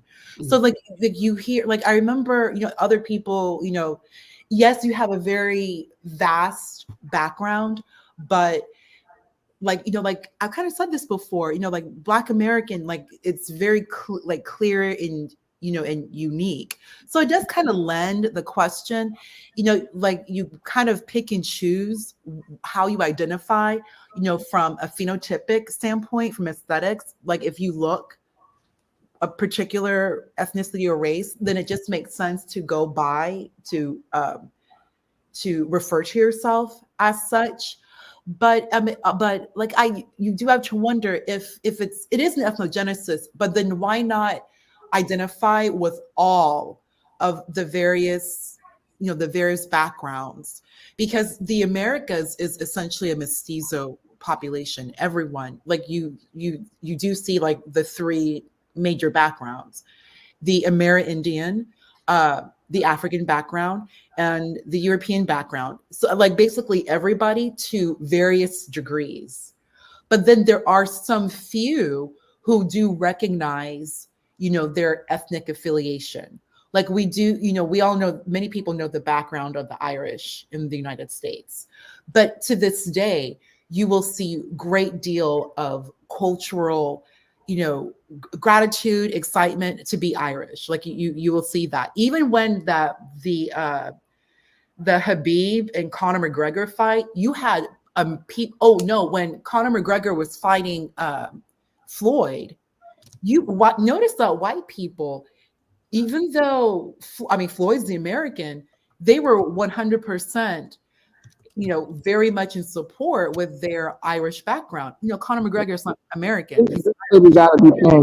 You still see people. So that tribal affiliation, if you know your affiliation, like because a lot of people, again, mestizo population, they don't have direct affiliation to their ethnicity or to their old world nationality.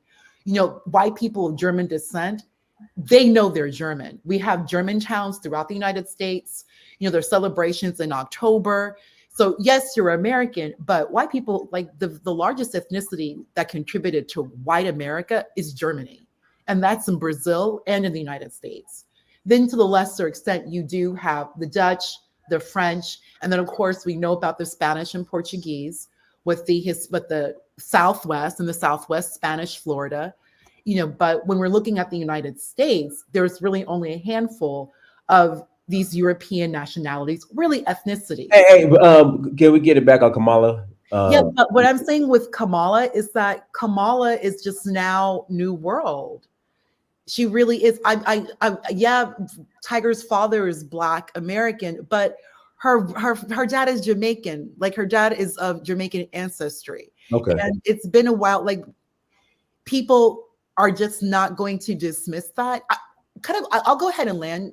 Yeah, please. So I can pass it to Everybody else, they're going to see her as Black. It's important that Black people, whoever everybody is, makes it clear who Kamala, how she's going to be identified amongst the Black perspective. But everybody else appears to just see her. The majority society, they see her as Black, and she moves as such. I mean, just to end, Dynas, I mean, you saw how she looked like in the 90s. I mean, she doesn't move as such. I just let me pass it to Diallo. Go ahead, Diallo. Yo, what's up, Dynas? Yeah. Yeah, Dr. Davis, I liked most of what you were saying. I just want to push back. Yes, sir. Go ahead. I actually live in DC, and I think that anything that the Obama administration does in regards to Africa must be scrutinized. And I actually went to the Yali events in this 2017 or 18 when Dr. Arikana was there. Yes. I can't remember what year it was, but I went there to check it out. And what I noticed is when I spoke to a lot of the young people there, especially the women, most of them were focused on quote unquote human rights. And when you look up Yali, and you can see that there's a lot of proliferation of LGBT rights and stuff like that when they bring these students over. So a lot of these people they're bringing over, educating them to the Western ways to bring back to Africa. And I think that it may look like it's a good program. I'm sure some good things do come out of it, but especially with that LGBT agenda, being pushed so much, I'm just very skeptical of the true merits of Yali. Just wanted to get your thoughts on that. Sure. I can tell you this, that when we actually, every year, the organization that I'm a delegate with, we meet with each administration. And like I say, back in 2021, we actually drafted the strategy for Africa, which was adopted by the Biden-Harris White House. Now, we got 80% of what we asked for, and 20%, well, we just didn't get. And so what I would say to you is that, listen, the Black diaspora has got to engage. We've got to. Africa is the future, and Black Americans have the bully pulpit being in the United States. And so we're working with, we actually met with the White House. We met with the State Department, all of these organizations, commerce, just to kind of get this message out. And so what we had submitted had nothing to do with LGBT, the alphabets at all. It was business, it was education, it was how the Black diaspora could actually engage with the African continent. That was our focus. And we got most of it. We were pretty pleased about getting most of what we wanted, but the LGBT wasn't even a part of it.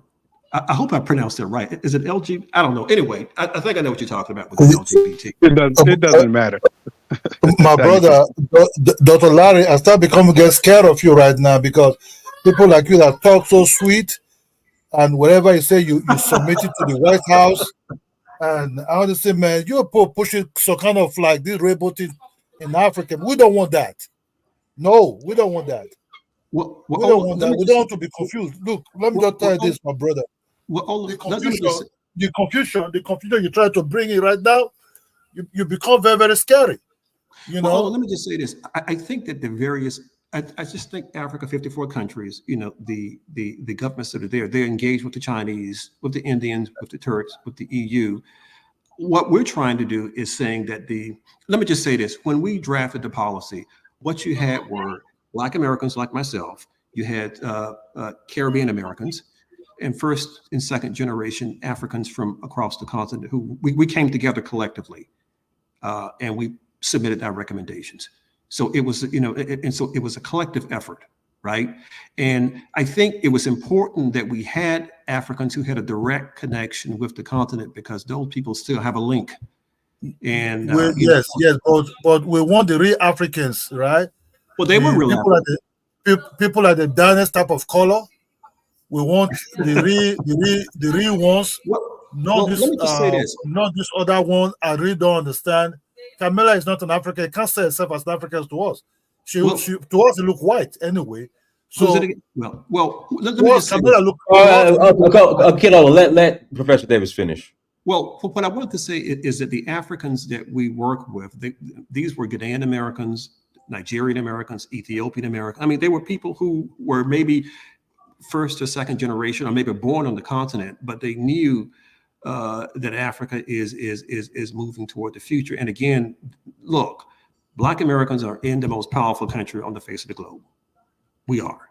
And so what we're trying to do is to link with the African nation to get some things done. We're really trying to lay the foundation for the next generation, because Africa is eventually going to take off, right? And so I think that Black Americans play a role, not only Black Americans, Caribbean folks, and I'm really about working together. I mean, there are differences, but we can work beyond those differences, to get some stuff done. So that's what our focus was. All right, Diallo, you have any other questions? I'm gonna pass it to PH.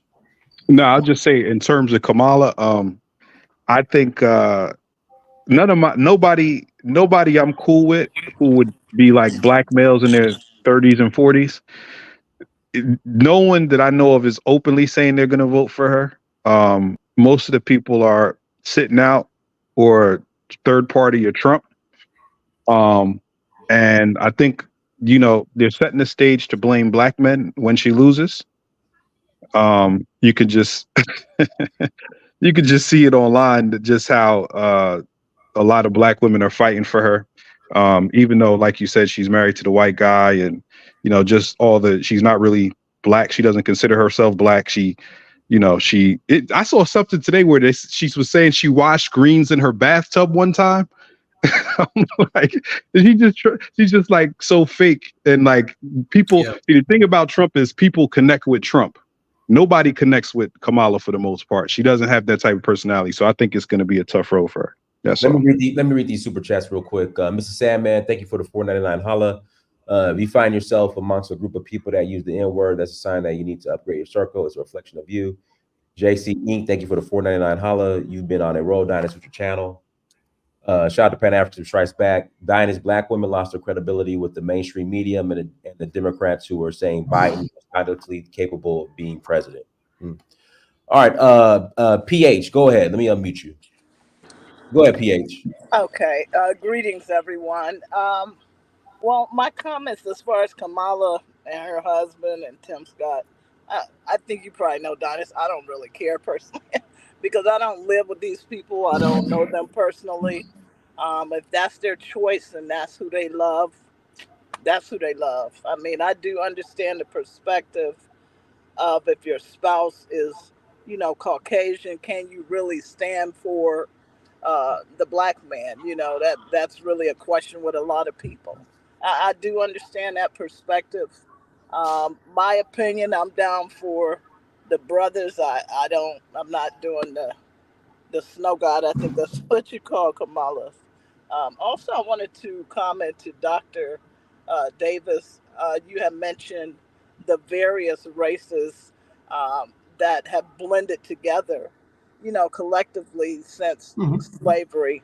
I'm on that journey right now because of my mother. I personally am like Dinus. I identify African, but I do, when I did a DNA test through Ancestry, it showed a small, very small percent, 1%, and I told my mom because she was happy to hear that. But, and I'm actually researching because she wants to know.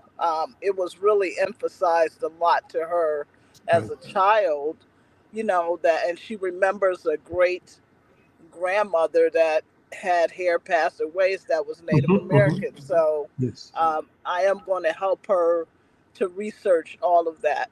But I'm curious with you, and I asked my mother this question, if she thought my grandfather was Melungeon. Oh, wow. Now where's your family because from? she's from Alabama. Her Wow. side is from Alabama, and her great grandmother, who was Native, from what I understand, they lived back in the woods, somewhere in the woods. I have a cousin who, remember, as a little girl, went back and visited, and these people came out and they had these piercing blue eyes, Oh and yeah, yeah, it's, yeah, you yeah. know, and Let so me, I'm like, it's just all interesting. DNA, yeah.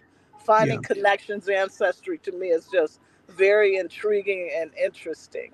Let me interject and say this. Look, Sure. it is clear. It is clear that we are Americans of African ancestry, and we don't deny Yes. it. But I will say this: keep digging. If you Okay. are, if you are found, if you are Black American, born and Yeah. raised, and your ancestors go back generations in this country, more than likely, and I'm going to say this, you probably do have Native American ancestry. It's very likely, and I can tell you for sure that if you're from the Mid-Atlantic states, Yeah. North Carolina, Virginia, Maryland, Delaware, very common, very Yes. common. And And so, that was, yeah. which gives us which gives us ties to this land. You follow what I'm saying? I mean Yes. this is our home too. Yes. And that would be my grandfather's side. But then her mother's side, I did do the African ancestry. And Dinus, you'll be glad to know that my grandmother went back generations Igbo. It came back Okay. 100% Igbo. Okay. I was very happy and excited about that.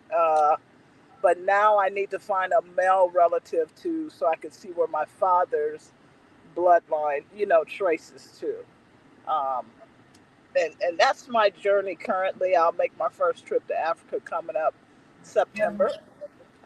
So I'm gonna have to take a trip with you, Donis, when you go to Nigeria, because I would love to go. I mean, I'm And going. We're going next week. You want to come? I do have a big credit with Delta. I probably could book Listen, look, it. see, email me, or in fact, in the private chat, put your email address and phone number in the private, not the main chat, the private Okay. chat, Okay. and then I'll call you. We can work something out. Okay. Okay. Sounds good. So now, speaking a little bit about immigration, I heard something mentioned about that. I do have a Liberian friend, honestly, that was like, he's not a Trump support. Well, yeah, no, he said he's probably going to vote for Trump because of the immigration issue. He's been in the United States since he was 17, and he's 60 now. But his biggest concern is the immigration issue, uh, because we see a lot of stuff as far as our work that we do, and he's concerned that a lot of individuals are coming here. And I know a lot of black people got mad about the black job statement, but he's seeing a lot happening with individuals getting jobs that normally we probably would not have seen happen, but there's been a big push to get those individuals working outside of the fact that they are getting a monthly stipend plus all this other support of making sure those families are secure and solid, which kind of saddens my heart because we have a lot of Americans out here struggling. I will say that's my opinion about that, and I think the government needs to really take a serious look at that and address that issue in itself. And I yield, I land. That's it. Okay. And like I said, in the private chat, Okay. put your contact info, and I'll reach out to you. Okay. Thank you. Cosmic, thank you, Cosmic Chaos. Go ahead. Yo, what's up, bro? What's going on? Hey, nothing much, nothing much. I would like to address Dr. Larry Davis. And what I would like to talk about is the fact that you cannot be a black American and work with the US government for investment in Africa and you expect us to trust you. I don't trust you for one. I think you're a bully. I think you have been strategically placed to be like the wood of an axe to come chop up the forest wood. So if you have not built any legacy for your own black American children here in America, how can you build investment for us over there with the same enemy, the same people who destroyed your own children and your own community?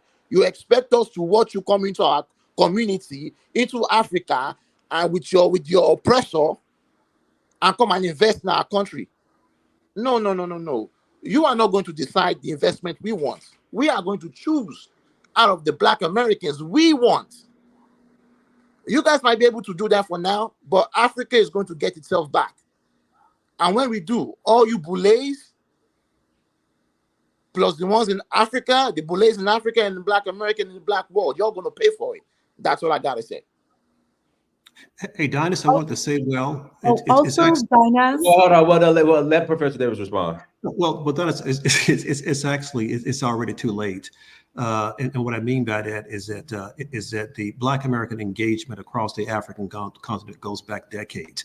And I keep saying this too, that there are many African American communities. I tell people that the top tier of Black Americans, there's a segment of Black Americans that have been free in this country for centuries and that are quite wealthy. They're not the product of professional basketball or Oprahs who just got their money yesterday.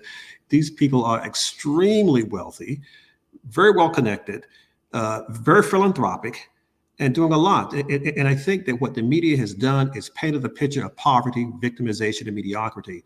And they don't paint the picture of these folks that part of them are my family, who are fourth, fifth, sometimes sixth generation college graduates that have done exceptionally well in this country. But getting back to what that gentleman said, it's too late. Black Americans are already engaged with Africa. Also, Go ahead, Kamala versus Trump. I'm passing the Mac Nito. Go ahead. Not saying that Larry Davis is bringing this up, not at all. But it is kind of odd where you have like the other groups like the FBA, ADOS people who will adamantly speak about Native ancestry, being Black people being here before, the quote unquote the white man.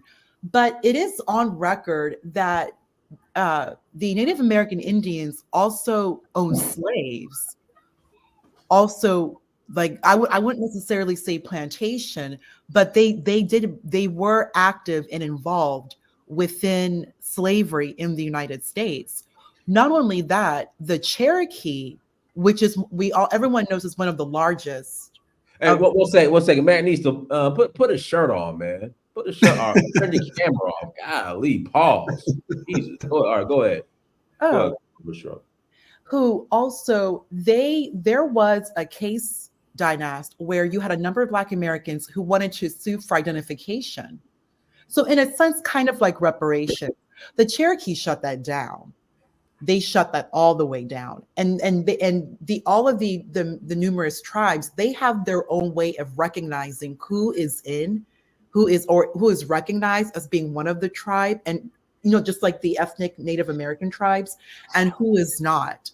And they not only their own history with slavery, they won't even recognize many Black Americans who more than likely do have ancestor or bloodline, especially if they were participating in slavery. So I just bring that up because you never hear that part of the argument where the Tariq Nasheeds, everyone talks about Africa selling, participating in slavery, but it always comes back to the United States. And in the United States, you had various groups who were very active in slavery, by active, like actually owning chattel. So like I just bringing that up since it's been discussed. Hey, Dinus, can I respond to that, please?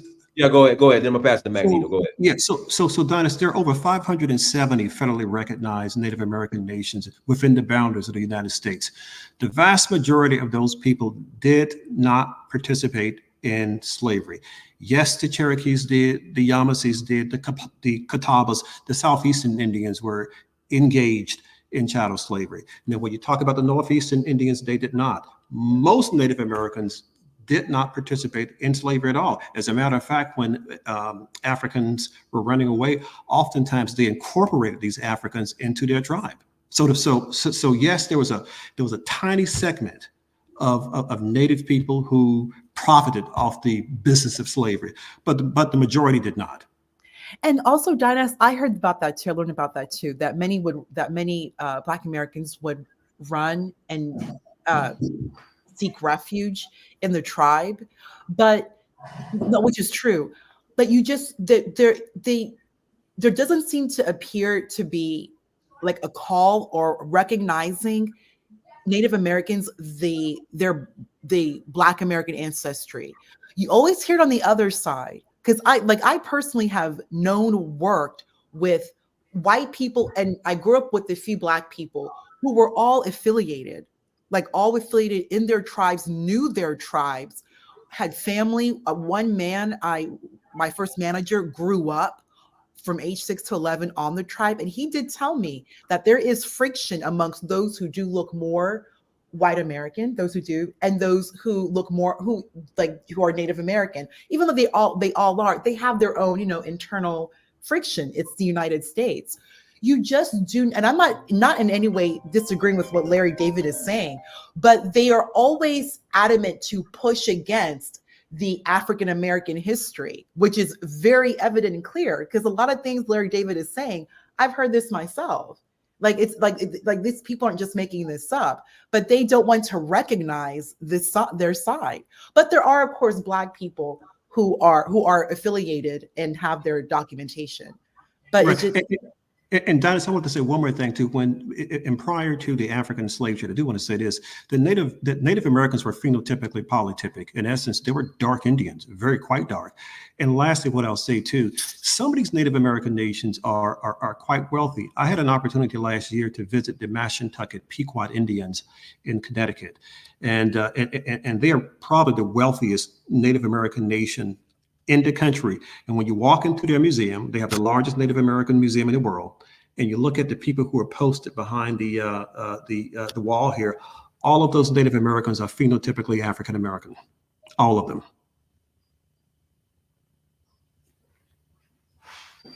Okay. Yes, sir. Yes, sir. Magneto, go ahead. Unmute yourself. Oh, let me unmute. Go ahead. Peace.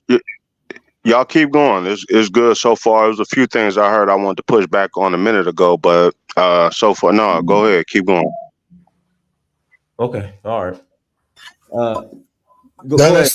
Go ahead, Ola. Brother, what I'm seeing here confusing to me, because there's a problem. Who is Black really? Who's not really Black? Because when I start hearing being Miss Native, don't you think the Native aspect of you might come from a white man who was already involved? Because the white people was already Native people, even some of these white people have Native blood, and that might even transfer to you because they were dating these Black women too. Okay. You go might ahead, think you Shop. have direct descendants to these people, but it might be a white man who have a Native blood possibility who met with an African woman. So it can also be But like that. that's very correct. If I can interject, this Magneto. The white people, a lot of times we try to categorize them as $5 Indians and such, and we go on the reservations, such as I have over the years, and we see a lot of pale-faced ones, but we don't take into consideration, just as African Americans, we have a certain percentage, anywhere from maybe anywhere from the right side of the decimal up to maybe 30% Native. White people do as well. They came in contact with First Nations too, very early on. So the brother is right. I mean, So this is very interesting, and I'm glad that somebody knows about the Pequot Indians, because I refer to them a lot when I'm talking about our phenotype and even the culture of the Black peoples of America, right?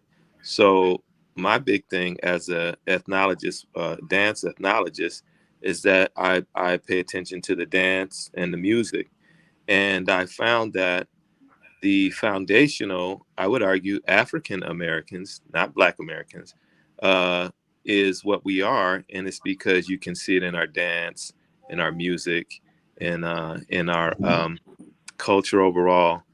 And here's the thing: if you don't have retentions of your, because I'm watching the Pequot Indian dance, and it looks like the same dance that the Lakota Indians in the Great Plains do. And even when I went to a ceremony, lack of better words, powwow in Santa Rosa, California, that's Northern California, among the Baca Indians or the Pomo Indians, their music and dance is very similar to Great Plains music and dance. And that was very similar to the Pequot dance that I saw, videos of the Pequot Indian dancing.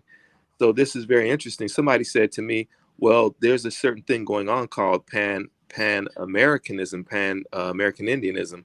And I get that. And that's as a result of the destruction of the people and the culture, that they tend to want to adopt or to embrace the other local cultures, right?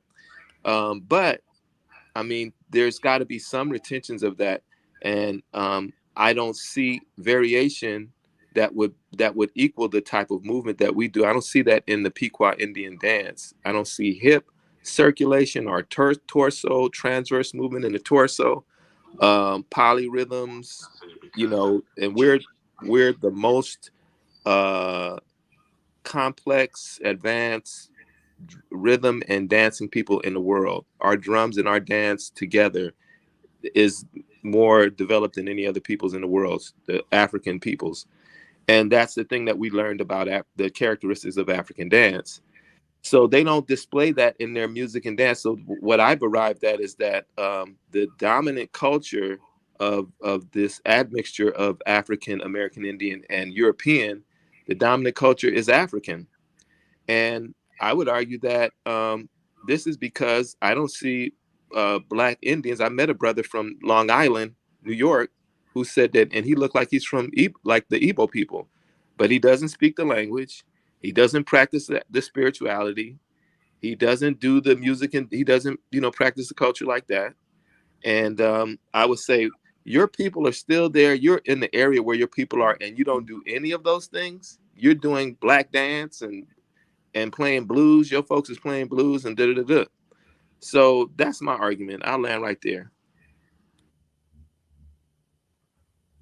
Oh, that's man, bro. I respect where you're coming from. That's good, bro. But when I was in North Carolina, right, I was Charlotte. I was living with a Black American family. I call it Black American street. That man is dark. It's like Michael Johnson. When I mean Michael Johnson, talk about the former 400 meters runner. This guy looked like this family looked like Edwin Moses, former 400 meters hurdles runner. You know, and I understand you put come on different form, on different native and everything. But the way they cook, what I was eating there for the 2 weeks I was there, the man, they were cooking like an African person. I know they call me native, they call me continental African native. I could see what they were doing. I could see some Africa with them. You know what I mean? But they told me they're Africans. You know what I mean? They told me they're Africans.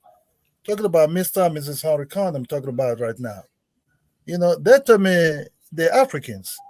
So I didn't see much about the missing part. Maybe I didn't go deep to know much about you for Indian part. But I'm a little bit confused. I'm not gonna lie to you. Who are we dealing with? That's why I'm very, very confused. Our possibility majority of people might be Indian, Blackfoot, I don't know. I hope we get it clear out later. I hope people take power back for your people. That's why I see what called Black America actually, if it didn't exist to get the power, it's very, very confusing to me. That's why people are coming around and say, oh, they're black. Tiger Woods is not really black. Maybe his father is heavily mixed like Kamala. I told him like this woman too, Harrison. I'm very, very confused. I'm not gonna lie to you, bro. I'm very, very confused. I've been to the southern part of the United States. And to me, they look like Africa, especially the north and south part of the United States. I mean the Carolinas. I'm very, I don't know what to say, man. All right, let me go ahead and wrap it up so I can read these super chats. Hello? Okay. Pan African Strikes Back. Dynas asked the female Kamala supporters which of her policies they support specifically. The drone mindlessly, but don't mention policy at all. Shout out to Brandon. Dynas posted a photo from the WhatsApp. So, Brandon, that photo I used as the thumbnail of the show we did, I think, yesterday. Pan African Strikes Back. Dr. Whatever is a liar. The wealthiest Native American tribe is the Shakopee Metawakanton Sioux tribe. These members are getting 80K a month. His assertion are based on anecdotal observation. So first we'll start off with Trump, Kamala, AA. What policies are you supporting for, Kamala versus Trump? What policies are you supporting for Kamala Harris? I think you say you're going to vote for Kamala. If you want to unmute yourself. Kamala versus Trump?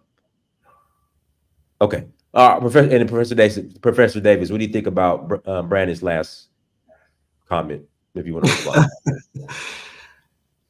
No comment. I'll leave that to go. I'll leave that alone. Okay.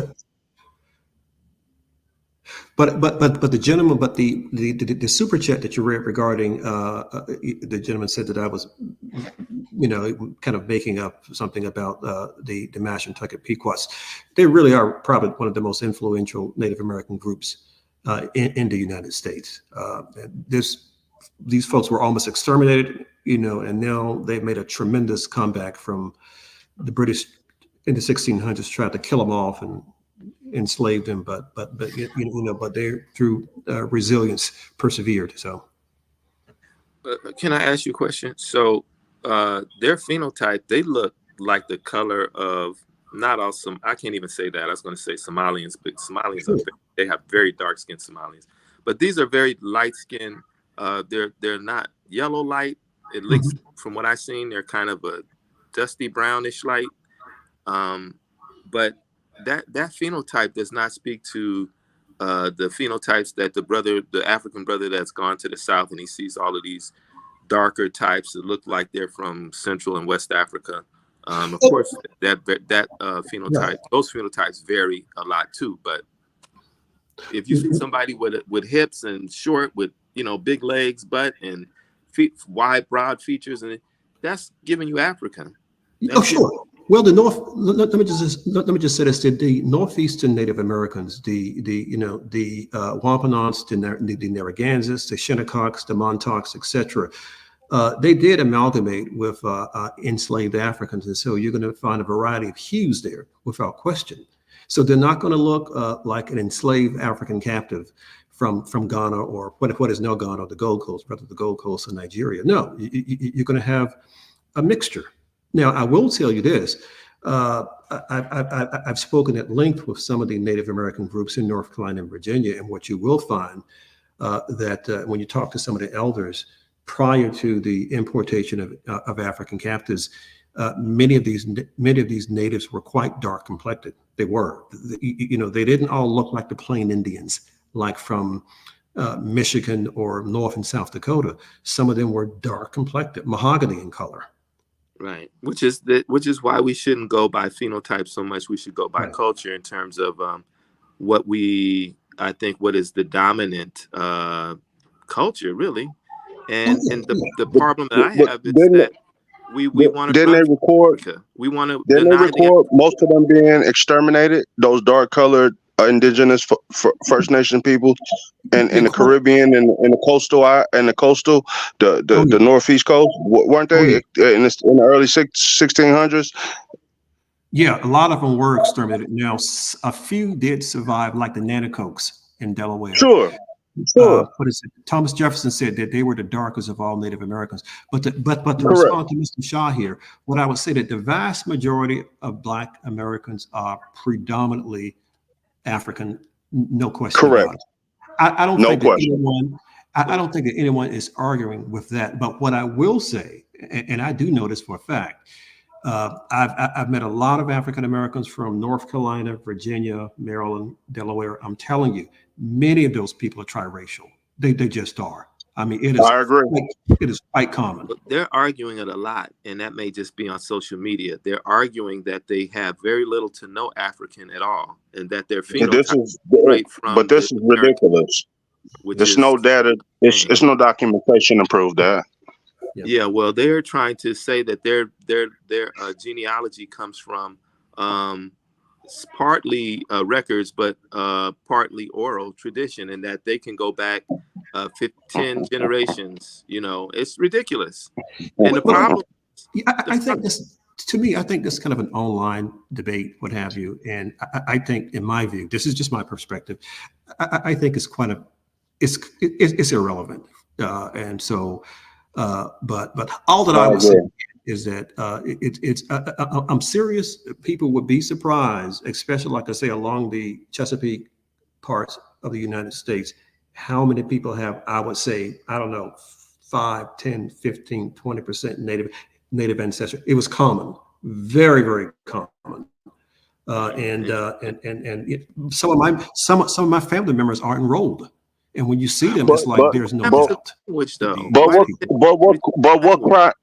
chronology though? Because a lot of these folks out here online, and I entertain it. It's interesting sometimes and entertaining, and educational sometimes. You have some people like the gentlemen I'm listening to now. I like it. I'm enjoying it. I'm learning. But at the time, like I said, chronology. So, like you said, in that Chesapeake, that area up in there, 1812. You got to think about a lot of that. Enslaved Africans were fighting with a lot of those First Nation tribes with the British. It was a lot of mixing going on. At the same time, it was also going on in the 1600s. A whole lot. A lot of people need to look up the Melungeon people, and they were in Virginia in the early before anti-miscegenation laws. These was West African men mixing with West European women, and so when anti-miscegenation laws came into play, they were opposed to mixing. They didn't want to be labeled Negro, because they would have to essentially be slaves. You understand, or not have the rights of white people. So as opposed to going with both, they fled into the Appalachian Mountains, and for years. It's a very big myth that these people are of Portuguese indigenous tribes, and then to First Nations, but these are just whites and blacks that mixed early in the 1600s, and they still there. So a lot of it's very convoluted, but at the end of the day, it's kind of it's not just that. Let me just interject and say one more thing too. Sir Francis Drake, who was, I'll be real brief, Dinus, who basically brought, my God, 25 ships to the Caribbean to fight the Spanish in Cartagena. He brought 600 Moors with him, and so when they had defeated the Spanish, he sailed off and dropped off those Moors in North Carolina in 1586. And what those Moors did, they actually mixed with the Native Americans, in North Carolina, and new Native American groups were actually formed, like the Matamaskeeks, the Machapungas, the Bear River Indians. But these were North African Moors who were brought to North Carolina in the 1500s. The problem is, y'all, and we can't trivialize it and lessen it, is that it is moving into the streets. This social media conversations is moving into the streets. And if the record goes, if the young people start thinking that they have little or no Africa, they're not. First of all, they're not from Africa. So their political understanding and position is, I'm not from Africa. That and then my ancestors may not even come from Africa. My This will be a terrible thing. This is the conversation that we're having, and the problem that this stems from is from a generation of people who come from people born in the early 1900s and the 1920s and 30s who said and told me this, that if somebody called you African in school, those were fighting words. Yeah. And they had issues with dark. Some of them, not all, but many of them had issues with dark skin. But Sean, let me interject and say this. Absolutely. I don't think that's even an issue. There are African American museums all over the United States. My God. I mean, there is an African American museum in every state in the United States. So I don't even think that's an issue. You got to hear these young people, brother. I'm telling you. And then the more that I'm kind of in different social medias, people are starting to identify as foundational Black Americans. And usually there's a whole political background that goes with that, which is, I'm not from Africa. I'm not interested in Africa. I'm not going back to Africa. And this is my issue with the foundational Black American rhetoric or ideology. I'm foundational Black American. However, just to piggyback off of what you were just saying, the anti-African rhetoric is appalling. It's I grew up in a time where yeah, African booty scratch, all that kind of stuff was predominant in the black neighborhood. We heard that and everything like that, but that didn't disassociate us with our roots. You understand what I'm saying? Yeah. I'm kind of losing my train of thought on that one, but yeah, the FBA thing, it's cool. It's cool. And here's the thing: even on the political standfront, I don't see it really as a big negative, because delineating to me doesn't mean hating. You understand what I'm saying? Like we still need our relatives. At the end of the day, I think a lot of that tether talk come off of the idea of the immigration we get from an elite class that comes here just to get up under white folks, like a lot of our elite class do. And they get in positions of power, especially in government. That's usually where you'll find a lot of our immigrant class of Africans. You know what I'm saying? And they do politic against us. Let me ask you a But question. go So ahead. do you think most Africans that are coming into the Americas are from a Boule African class, or are No. most of them working people? Let me say this. Now, since the 1990s, yes, and since the the late 1990s, early 2000s, yes. Prior to that, no, because I mean, they about 1 to 10 of us. I don't know if you Black American, but like it's not too many. It's not a lot of them, but a lot of them was just hardworking. Even if they was coming from the Caribbean, that was all that whole stereotypical idea that Jamaicans got 15 jobs, all that kind of crazy stuff. Like they used to get busy. We didn't really see them in high upper management positions or anything like that, executive positions or nothing like that in the medical field, engineering fields. But since the 1990s, the ones that we see coming now, yeah, no doubt.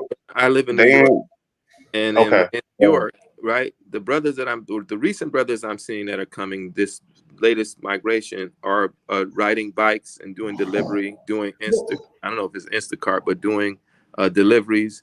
They're working, and then the next level would be working probably in social services. So you have the ones that Sure. are just on the service industry, basic entry service industry, and then you have the ones who I would say are been here a while that are working for government jobs or working for social service jobs. Yeah, For I me, agree with you on the government those job. are not boule. Neither of those class are boule like the ones you'll meet when you go to the university.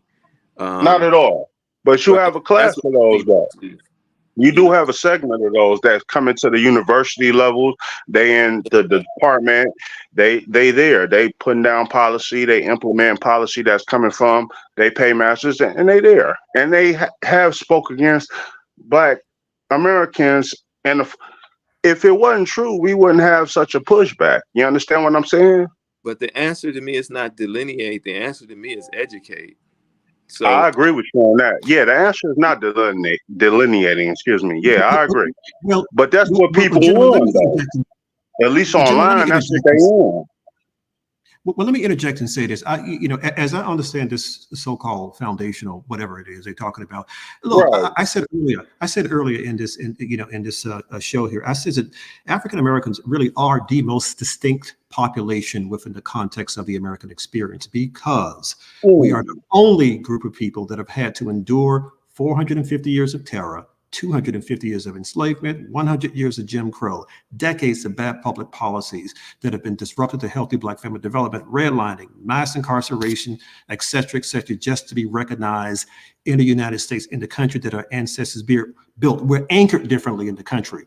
I mean, Black Americans, in a sense, are in a class all to themselves because they're not immigrants. And so when people come to the United States voluntarily, generally they come for a better life. There is all types of opportunities for the immigrants who come here. That's not the story of America's heritage Black population. We've been at a disadvantage because we still have the stigma of being chattel, and that's not like a Jamaican. Look, Dr. Gerald Horne said this. and I'm looking at paraphrase. He says that Black Americans suffer this special type of persecution because he says there's no. He says I'm not surprised that the first of Secretary of State, Jamaican Colin Powell, Eric Holder, Attorney General, Bayesian American, the Vice President, half Indian, half Jamaican, because these people are immigrant Blacks. They're viewed differently from African Americans. I mean, Black Americans have had to go toe to toe with white supremacy for 500 years. And so if you're coming from an immigrant class, that's not your story. You're not going to understand us because we're different. And so what the FBA people are saying, like, wait a minute here. This Kamala Harris does not represent me. Colin Powell does not represent me. Can I just briefly interrupt because I know I'm not going to get in. However, would you be able to underline the real, or would you concede that the real difference between somebody who's a Black person hailing from Africa, a Black person hailing from the Caribbean, into the Americas and into Europe here, that they have a homeland, and that is the difference mental-wise. Whereas Black Americans are finding it difficult to pronounce where their homeland is. I take on board everything you said about you guys are not immigrants. I take that on board in the way it's meant, and I agree with you.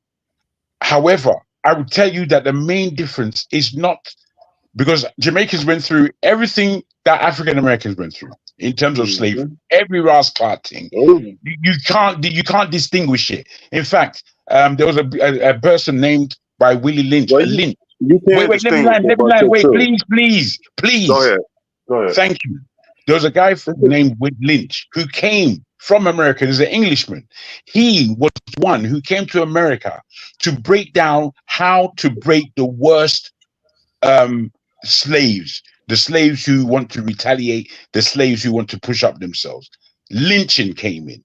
That was Willie Lynch from Jamaica. So, I keep trying to underline that. Look, Black Americans are not special. We are all Black in this world. We are all African. We have all gone through all levels of trauma within our families, and they burst themselves out. What we have to understand is, am I African or am I not African? Once you answer that question for yourself as an individual, you'll be on your way to a much more beneficial prism, is what I put The only difference, I agree with you, bro. You being in England, I believe, I've been hearing you for some episodes and everything. Thank you. You on point. I appreciate listening to you. I think because the only difference is we vie for power here in the nucleus of W supremacy. So it's like, what's the noise?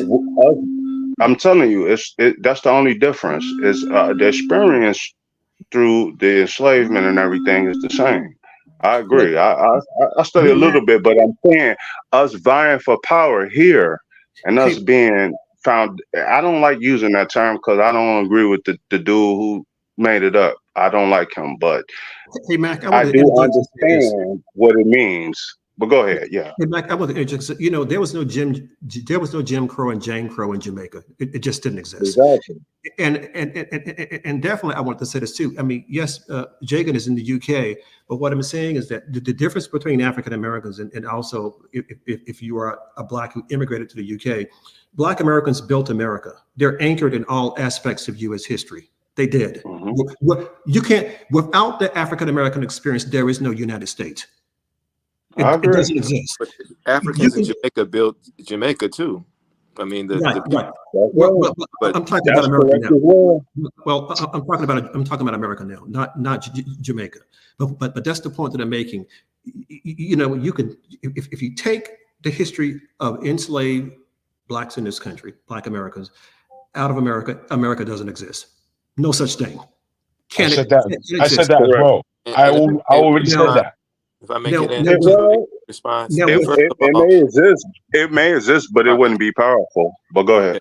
Our ancestors were blacks forced in the UK, to build this country. We were forced to. We keep talking like we built this country out of patriotism, and no, because if we had a choice, we wouldn't have built this country, and this country would have been built by somebody or not built at all. That's one thing. And the other difference between Jamaica and the United States is that they didn't go through Jim Crow, which is a difference, and they also are a sovereign nation that is run by That's correct. people. That's correct. And that's that is the between, point. Where we are now as a people and the Caribbean. Right. Absolutely. But doctor, if I could put this to you, sir. You seem somehow to keep up this level of offense. I'm not trying to give you offense. I'm saying from my point of view, as an individual, a thinking individual, I put to you that all that Black Americans have done, we take on board. We are proud of it. You understand? As you are, as you should be. However, the difference is the land that you stand upon is owned by the white man. Jamaica sovereignly is owned by Jamaicans and the rest of the Caribbean. And this is the difference. You have to understand that this thing is more about economics than any emotional diatribe that anybody wants to speak about. It's economic. And Jacob, what is imagine, can I just put this to you, sir?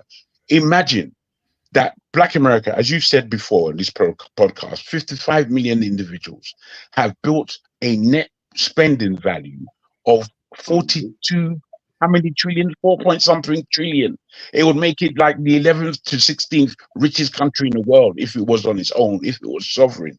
However, you are not able to use that power in that land unless you are looking at this thing in a seriously economic, forward-thinking manner. You are going to be steeped in the mire of the tropes that want you to be proud Black American. That proud Black, my brother, you're not trying to, I don't believe you're trying to listen. I believe you're just trying to be objectionable. No, because I've heard this before, and the point that I'm making. What do you mean? Why don't you deal with that? Jamaica is only what the political class that runs Jamaica is Black. The economy is not controlled by Black Jamaicans. I would accept that. I would accept that. I would accept that to a large degree. The thing is, however, my brother, these people that live on these lands, they have what I would really call a distinct culture, which is Jamaican, African, Jamaican, Caribbean. Wait, let me land, please. Please don't get so offended. Oh no, I'm just I was with the ad-libbing. I was saying sure. I was saying I agree with you. Sorry, brother. Sorry, I beg your pardon. I beg your pardon. Just if I can. Yeah, I'm sorry. I just want us to really have a grown-up conversation. I don't want us to feel this emotion that tells us some Black person on the other side of the world is trying to pick on me. That's not what we're discussing here. I'm discussing here as a Black person, and as a Black person, you are no more Black than me because of what you've gone through in America. You are no more Black than me. You understand? So you have to put all that nonsense. You have to put to the side, because I, for one, I'm not accepting it. I don't accept that as any level of trope that I will consider to be common sense. Wait, please. Bro, let me interject right here. I just want to push back on that 5 seconds. The only difference is we in America, you in England, and that's like the epicenter. It's like sisters and everything, but we at the nucleus of this. So even though that past trauma and history is the same, it's different because we, like I said, it's all everybody trying to move in position and power. You dig? And one centralized location. So if people coming from outside locations into a location, and it's already a segment of that location right here, already been struggling and fighting for that power, and then you got other individuals, even if they are brothers. But at the end of let me have a quick conversation. Let me have a quick conversation with you, my brother. You see, I do appreciate what you're saying, but you must understand that we in the West largely operates in a very similar way. You know, as soon as something happens in America, within 5 minutes, it's happening in England. As soon as something happens here, maybe within 2 seconds, it's happening in the States. There's a lot of Correct. cross-fertilization going, and we have to understand what's going on. You see, Americans don't understand that though. let Go me ahead. put this to you. Let me put this to you. There are 3 million black people in this country. Of those Okay. 3 black people, yeah, we're about half just 15 years ago. So there's been a great increase all of a sudden. And then I'm standing back looking at the politics, and then we're finding black people working against black people, and it being organized as such. Meanwhile, our spend power has gone through the roof. However, none of us are able to take any advantage of it. Why? Because we hardly look at it. We're immersed in the emotional nonsense. Now, let me Well, tell you've you been how brought in Nigerians as a move. Let me consumer just land base. like this. Let me just end Yeah. on this. Go ahead. You're a consumer base. Nigeria, Introduction base, but go ahead. Nigerians largely move completely differently than any other black people I've seen move on this planet. They go by themselves to wherever they want in the whole planet. You'll find Nigerians everywhere. And guess what? They behave in the same way. Education, work, structure yourself, I agree. enter into the government, break down where the money is. The I agree. rest, I'm telling you guys, the rest doesn't matter to us because we're No, I agree. fighting. So, when you start But looking let at me it, ask you this, bro. You think that's no, good? Because I understand this. I hold on, want you hold on, guys. hold on. Let me interject. Let me interject, and I'm gonna let you Okay. get right back on. Give me like 30 Yes, seconds sir. or 20 Yes, sir. seconds. Yes, sir. Okay. The thing you just said, that's bugged out to us Black Americans because as a Nigerian or Nigerian American, what you just said, I'm gonna just envelope everything. You just put that all in one bubble. I ain't gonna restate it, but you know what you just said. That make us scared of y'all because y'all moving with the same energy as the white man. You understand? It's all about No. money. No, Okay. listen. I'm telling you. Listen, bro. Listen to me, my brother. Listen to me. Okay. I'm listening. I worked with plenty Nigerians and Ghanaians and Ugandans, and I worked in the federal government for over 20 years now. So, and from the Caribbean, everything like. I got homies. I got a partners. Some of my best friends from Haiti. Like for real, my real like I got some Nigerian partners. I lived with in Hawaii for years. That's my ride or dies. But y'all be on that real get money tip. You understand? Now let me tell you. No, listen, my man. No, I've It heard you. turns I've heard you, it and I turns understand cutthroat, exactly my what you're man. saying, And so bro. what you saying, it's all about us and what we like that turns to white man theology to us and white man ideology to us because it's just Okay. all about Bro, y'all. don't repeat yourself because I know Go ahead exactly. though. But No, I that know. sounded Bro, bad to hear me. me, That's hear why me, I had to hear say me. that. Go ahead, though. I know exactly what you are talking about. Okay, Unfortunately, yeah. wait, please. Predatory behavior, my Wait. man. No, bro. You can't add no more to what you said. I All right, understand what go you're ahead. talking about, and I want you to take on board that you misunderstand what you're talking about. I'll put it to you like Okay. this. Nigeria is a rich country full of poor people. You understand what I'm Yeah. saying? A Yes, rich sir. country full to the brim of poor people. Now, these poor people, there's a good percentage of them that somehow find themselves fortunately educated. These people now are using that education as a direct tool. I would almost say a weapon to go out there and do the best they can do within any country they find themselves. This is not I supposed ain't to mad scare. at that. This is not supposed to scare you, my brother. This is supposed to have you It observing. only scared. No, listen to me. No, that's the word And I that you don't know use. your That's name, the word so you use. I hate not being able to say your name, but because we conversing right now, I agree with you 100%. How else could you get out of sometimes sub adject So no. So I'm situation? asking. I'm asking Hear this. me. Let me say this part. I'm not afraid of it. I don't see it as a weapon towards me necessarily.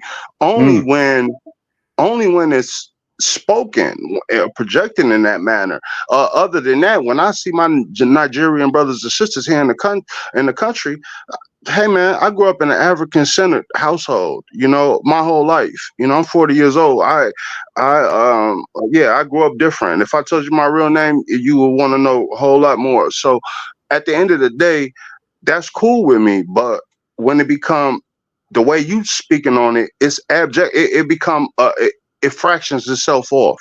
You understand? Well, Because it all becomes I can say to you, okay. All us because wait, Nigerians got to brother, succeed at all costs, and we're okay, different from bro, everyone else. my So my that's a brother. delineation, kind of, Oh, right? okay, okay, my Right. brother. So may I jump in real quick? If I may just use Hey, this Dennis, can I make a time, point? I beg everybody's pardon. I'm so sorry. Can I just answer my brother and No, all hold of on, you? hold on, hold on. One mic. Is Please do. Professor? Oh, Can I just one mic. finish, Mike? Can I just finish? One mic. Oh goodness, one mic. Professor Davis, are you done, Professor Yeah, Davis? I do want to say what I find problematic about some of the comments that he has made is that the Nigerians that we see in the United States are mainly from the Southeast, and it really isn't a representation of the country, right? I mean, for example, you barely if ever see Fulanis in the United States. These are the And people. there's reasons for that. Oh, excuse me. These are the people from Nigeria who control oil revenue in Nigeria. They control customs. You follow what I'm saying? They run the country. Yeah, that should tell you a lot. These are the people that we don't see. And so what I'm saying, mainly in America, we see Yorubas, Igbos, Afex, Adoe, BBOs, etc. Those are the folks. But it's not a representation of all of Nigeria with its 250 plus ethnic. Can I put this to you, my good man? That it is a strong representation of what really moves Nigeria. What you've just underlined about the Fulani hegemony in Nigeria is clear. They don't need to come out of the country. They don't need to rough around.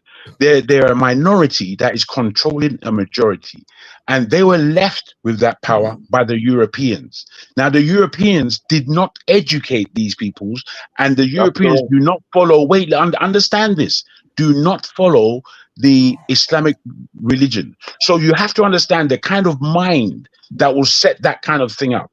After understanding and appreciating that, the people that move Nigeria are in the south, both in the southeast, the southwest, and the south-south. The money that Nigeria makes from oil is in the south, southeast, southwest, south-south. You understand? Everything is in the south. So what you people are seeing in America are those whose livelihoods have largely been usurped from them by people of the North who largely don't go to school, largely do not follow a Western religion, so to speak, are largely different. Yes, you have to accept these facts. You can't just spit out these names without understanding what has taken place. There's a lot that has taken place. Now, I would just like to end on this, my brothers. Please allow me. In the Nigerian way of being, in that South, we are a strong and mighty people, and we are not going to pretend to anyone that we are not. It has never been that way. The way I am in this country called England, I am that way because I have Nigerian parenting. My Nigerian parenting has given me pride since 5 years old, walking out the door into London from my house in London, which inside my house, I'll be living like I'm in the village. As soon as I leave the house, that's when I'm in London. And with what I have from the village house that I come from was mighty. People couldn't deal with me. They couldn't deal with me because I was not irrationally mummified by your whiteness. It didn't scare me at all for a second. But my peers, I can tell you that they had major issues with their white counterparts because of the fear instilled in them within their cultures. Now, this is what I really want to Jacko, get before to. you change subjects, now you went on to another subject. You was ending, so let me jump in and just say this. Well, let Professor Davis respond to what Jacko said about. And I wanted to just say this too, Donis. You know what? And I mentioned the Fulanis because they do run Nigeria, but not only Nigeria, but the rest of West Africa, and that's just a fact. And again, but these are the people that we don't see in America, or we don't see them, but they run it. But I've just showed you why you don't see them. Wait a minute. Let me jump in and say this. I'm disappointed in Hold on, Professor Davis. Are you done, Professor Davis? I'm done. Okay. I'm disappointed in the South, the Southeast, the Southwest. I'm disappointed with the Yorubas, the Igbos, and all of Nigeria. So if you criticize the Fulani for the Fulani hegemony, could you mute up your mic because that buzzing in the background, whoever's got their mic open, that I'm disappointed in. So if we condemn or criticize the Fulani as a hegemony, and that's all the Fulani, then we I have didn't to say that. criticize that. Okay, well, the Fulani hegemony to me is the Fulani people, right? So if that is the case, and we look at this oil situation, where I'm listening to this brother said that $33 trillion worth of oil has left the ground since 2000 to date 2024 out of Nigeria. It's nothing about Nigeria that shows $33 trillion in I Nigeria. completely agree with Right. you. But listen to the thing. You're talking about that the economics coming out of the South. I get that. I get that's what you're saying about the South. But if the people are usurping in the South the money, they're siphoning off all the money, and this is why most Nigerians are so poor, is because of what the leadership in the South, the economic bosses and owners, the political people, what they're doing together is the same thing. Well, I don't know if it's the No, same. no, bro. I mean, The brother, what you're trying to explain, I believe yeah, me, I understand it much better than you, and that's not a boast. right. Yeah, I'm just But you saying. but I you have agree. to I agree. Wait. realize. Let me just try and Right. round it up. Let me land right I here. Let me land right here, though, because if you agree with what I'm saying, then you yeah. have to be mindful of how you talk about the South No. You being see, the South. again, my brother. I have a confidence in speaking the way I speak because I know what I'm talking about. Yeah, We in the but South, take it or leave it. We are the people that make Nigeria work. Simple. However, it's not working. don't wait. Don't think that I would think that we in the South are blameless or we're not at fault in the Inside Nigeria Nigerian is not project. working at all. I agree. Nigeria hasn't worked even since the first 5 years of Nigeria's So independence. then that means you're not the reason why Nigeria is working. The South is not the Oh reason. no. I need you to understand my words deeply than just an aspect. I'm not talking aspectly. I'm talking in a real general sense in order for us to understand how geopolitics works, even within the minutiae of our own black global economy. You understand? Unfortunately, we don't have a black global economy. Yet there is so much being produced from us. Every aspect. What you complain about in Nigeria, as you're trying to do, I can say the same thing about Black America. That you have all this money, you have all this wealth, yet you're doing nothing with it. I can say those things, but that's not what we are here to do. What we are here, really, I believe, to do is understand our differences. Yes, there are differences, but these differences are slight if we understand that we're African. Now, somebody wants to claim that, oh, it was us that first brought the old African Pan-African ideology. So that is not complicated for me.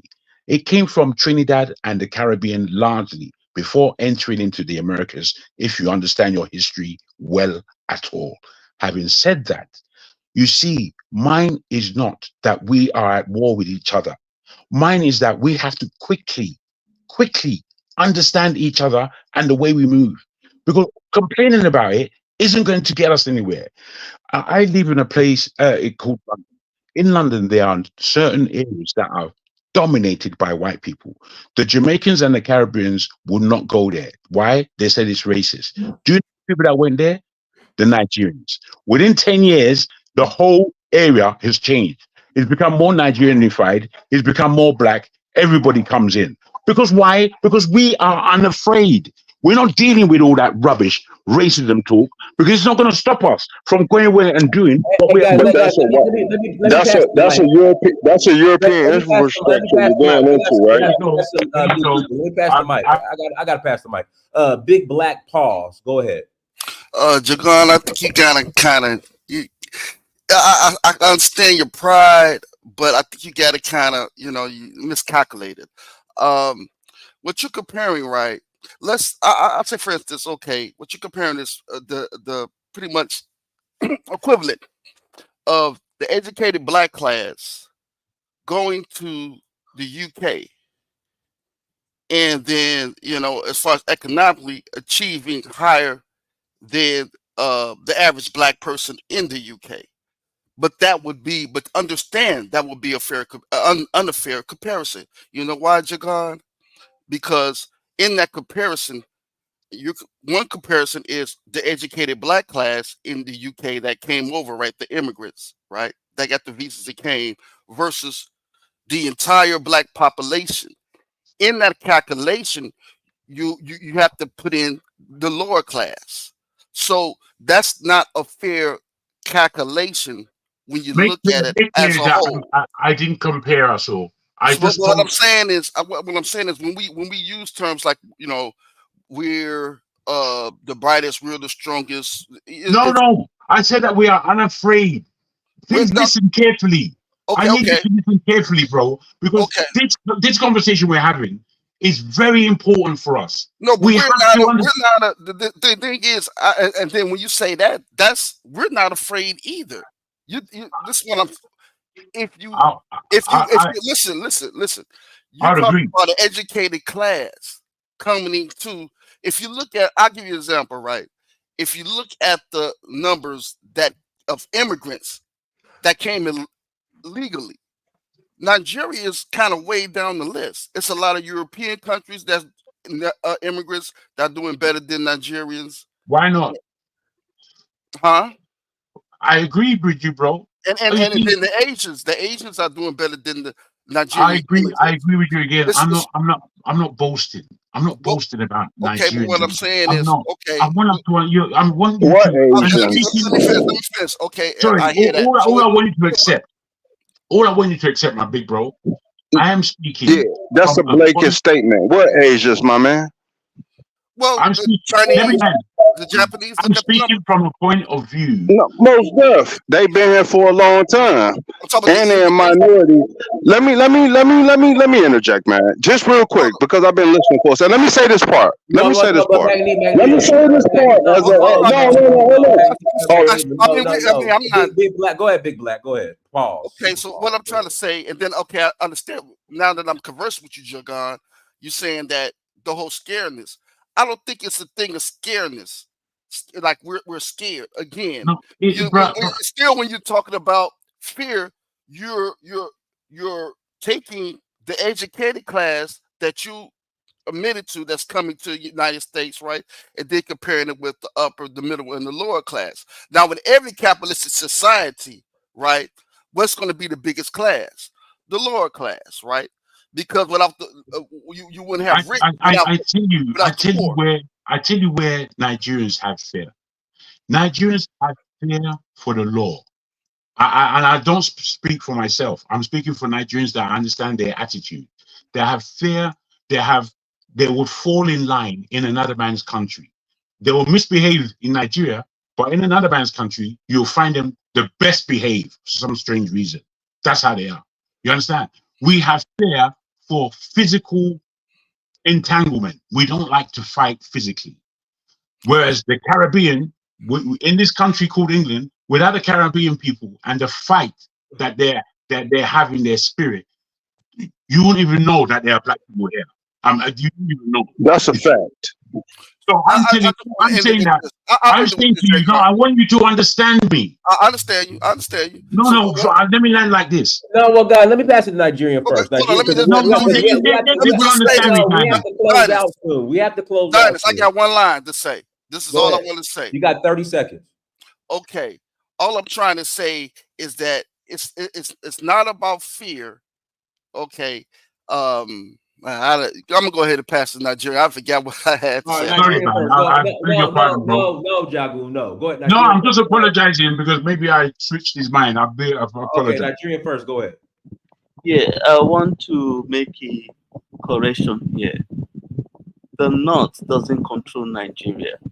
Nigeria is controlled mainly by the three ethnic group: the Yoruba, the Igbo, and the Hausa, which is the North. They are the one, because I'm from the minority tribe.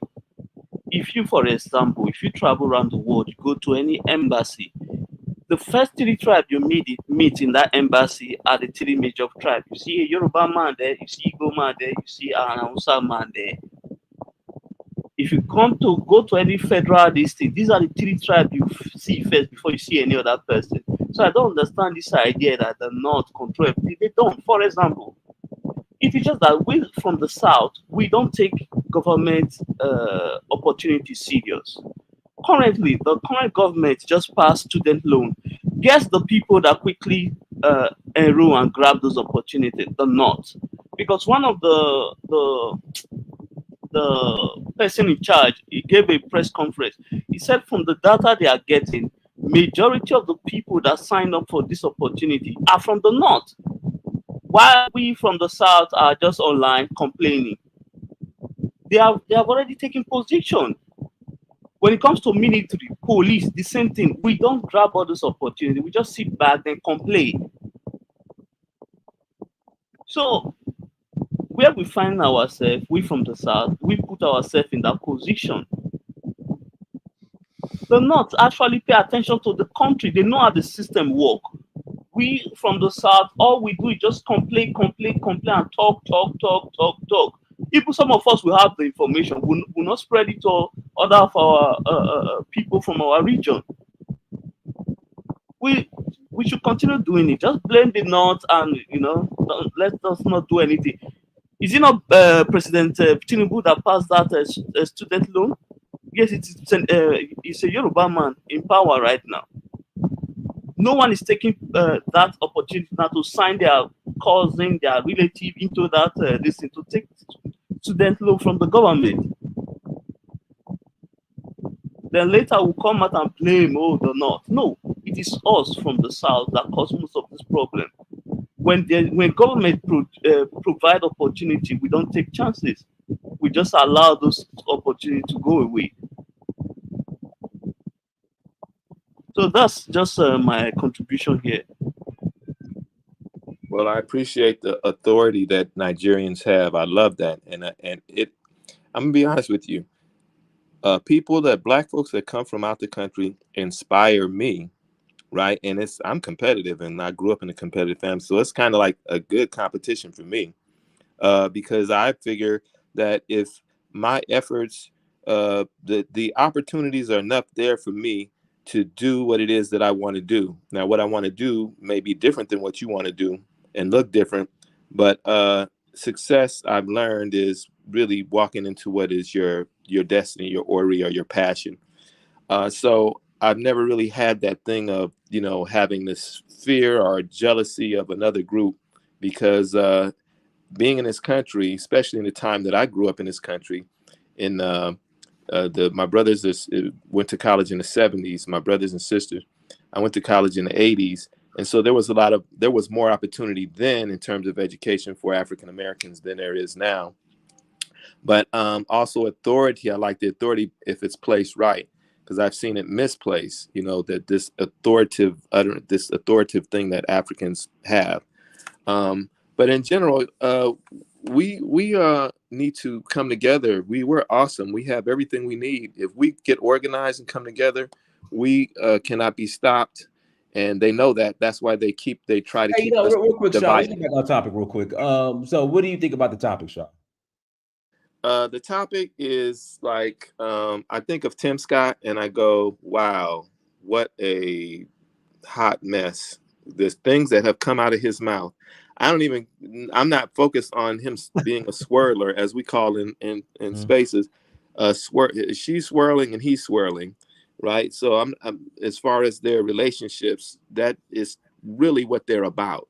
And Kamala is more about, to me, something more constructive for Black folks. Tim Scott, on the other hand, is not. He's just a puppet coon doing whatever he needs to do to please white Republicans. Is Kamala Harris a puppet coon? She complies with whatever the status quo, whatever the agenda is. She's about the agenda, and she's a blackface carrying out the agenda of Democrats. Is she a puppet coon? Yeah, what makes Tim Scott okay, I would say, but different than Tim Scott kind of puppet coon. She's not the same kind of puppet coon, and that definitely needs to be said. What's the difference? Yeah, what's the difference? The difference is she would not say the shit that Tim Scott says. What is the latest thing he said the other day? What did he say the other day? Do you agree with her truancy laws in the Bay Area when she was? when she was no, she was doing her, but that's what so she was doing her job, just like Trump is going to do his job, just like anybody who sits in that presidency is going to do their job. If they veer too far off their I job, agree. they will be taken out if they veer too far off of what they're supposed to do in that office. So it really doesn't matter, because if you don't comply to the agenda, you are out or you are dead. So what are we talking about? Exactly. Okay. All right. We talking about Hollywood. We talking about Hollywood. All right. So we're going to close out. Everyone, thank you so much for joining. Like, share, subscribe. Until next time. Wait. Donis, can I say something? You got a minute. All right. Thank you, brother. I just wanted to say something, man, because I've been looking at a lot of your backlogs and everything like that on this whole FBA, ADOS type of situation and everything. I want to say something in defense of immigrant Africans and everything. A lot of Black Americans don't know, and they say this thing. I know they listen to dudes like my man and everything, and old girl is cool with me, so I'll say you that. But my man's, I won't say his name. Africans come over here, man. They don't. He repeat this rhetoric that they get told this type of thing, like Black Americans stay away from that. Listen, man. They tell immigrants stay away from people that's in a crime because you're gonna get sent home if you commit a crime and get convicted of a felony. I got a whole lot of immigrant homeboys like that's been here for 2-3 generations. This is what they was told. They wasn't told don't mess with them people or anything like that. It's just more so, and they portrayed us as a crime element. So at the end of the day, a lot of them did veer away from us and get away because of that idea that we was in a criminal activity. So I want Black Americans to understand that Black immigrants, African, it wasn't just because they ain't want to mess with us or something. Nah, bro, they do want to mess, but they don't want to get sent home. They came here for benefits, and they super competitive. They about getting to it if they come in. So at the end of the day, they not gonna try to get us to a crime element, you know. So I want to say that. Hey, Dennis, can I make one final comment? That's a good. I think that's a good way to end. That was a solid, righteous comment. Hello, hey, Dennis, you there? My bad. I was muted. Sorry That was great, and thank you, whoever said that. It's true. Yeah, I want to make one final comment, Adonis, and I want to say that Black Americans and Africans have been working together for a long time. I want to make this point about Nigeria. That's a fact. One of the founding fathers of the University of Nigeria in Nsukka was an African American. He happened to be the first president of the University of Nigeria in Nsukka, and he actually laid the foundation for the curriculum because he was appointed by Nnamdi Azikiwe. So that's my point. Okay. Hey, everyone, thank you so much for joining. Like, share, subscribe. Until next time, family. Dynasty Mirror Search for Huru. Peace. Thanks. Peace. Thanks. Background people, where you at?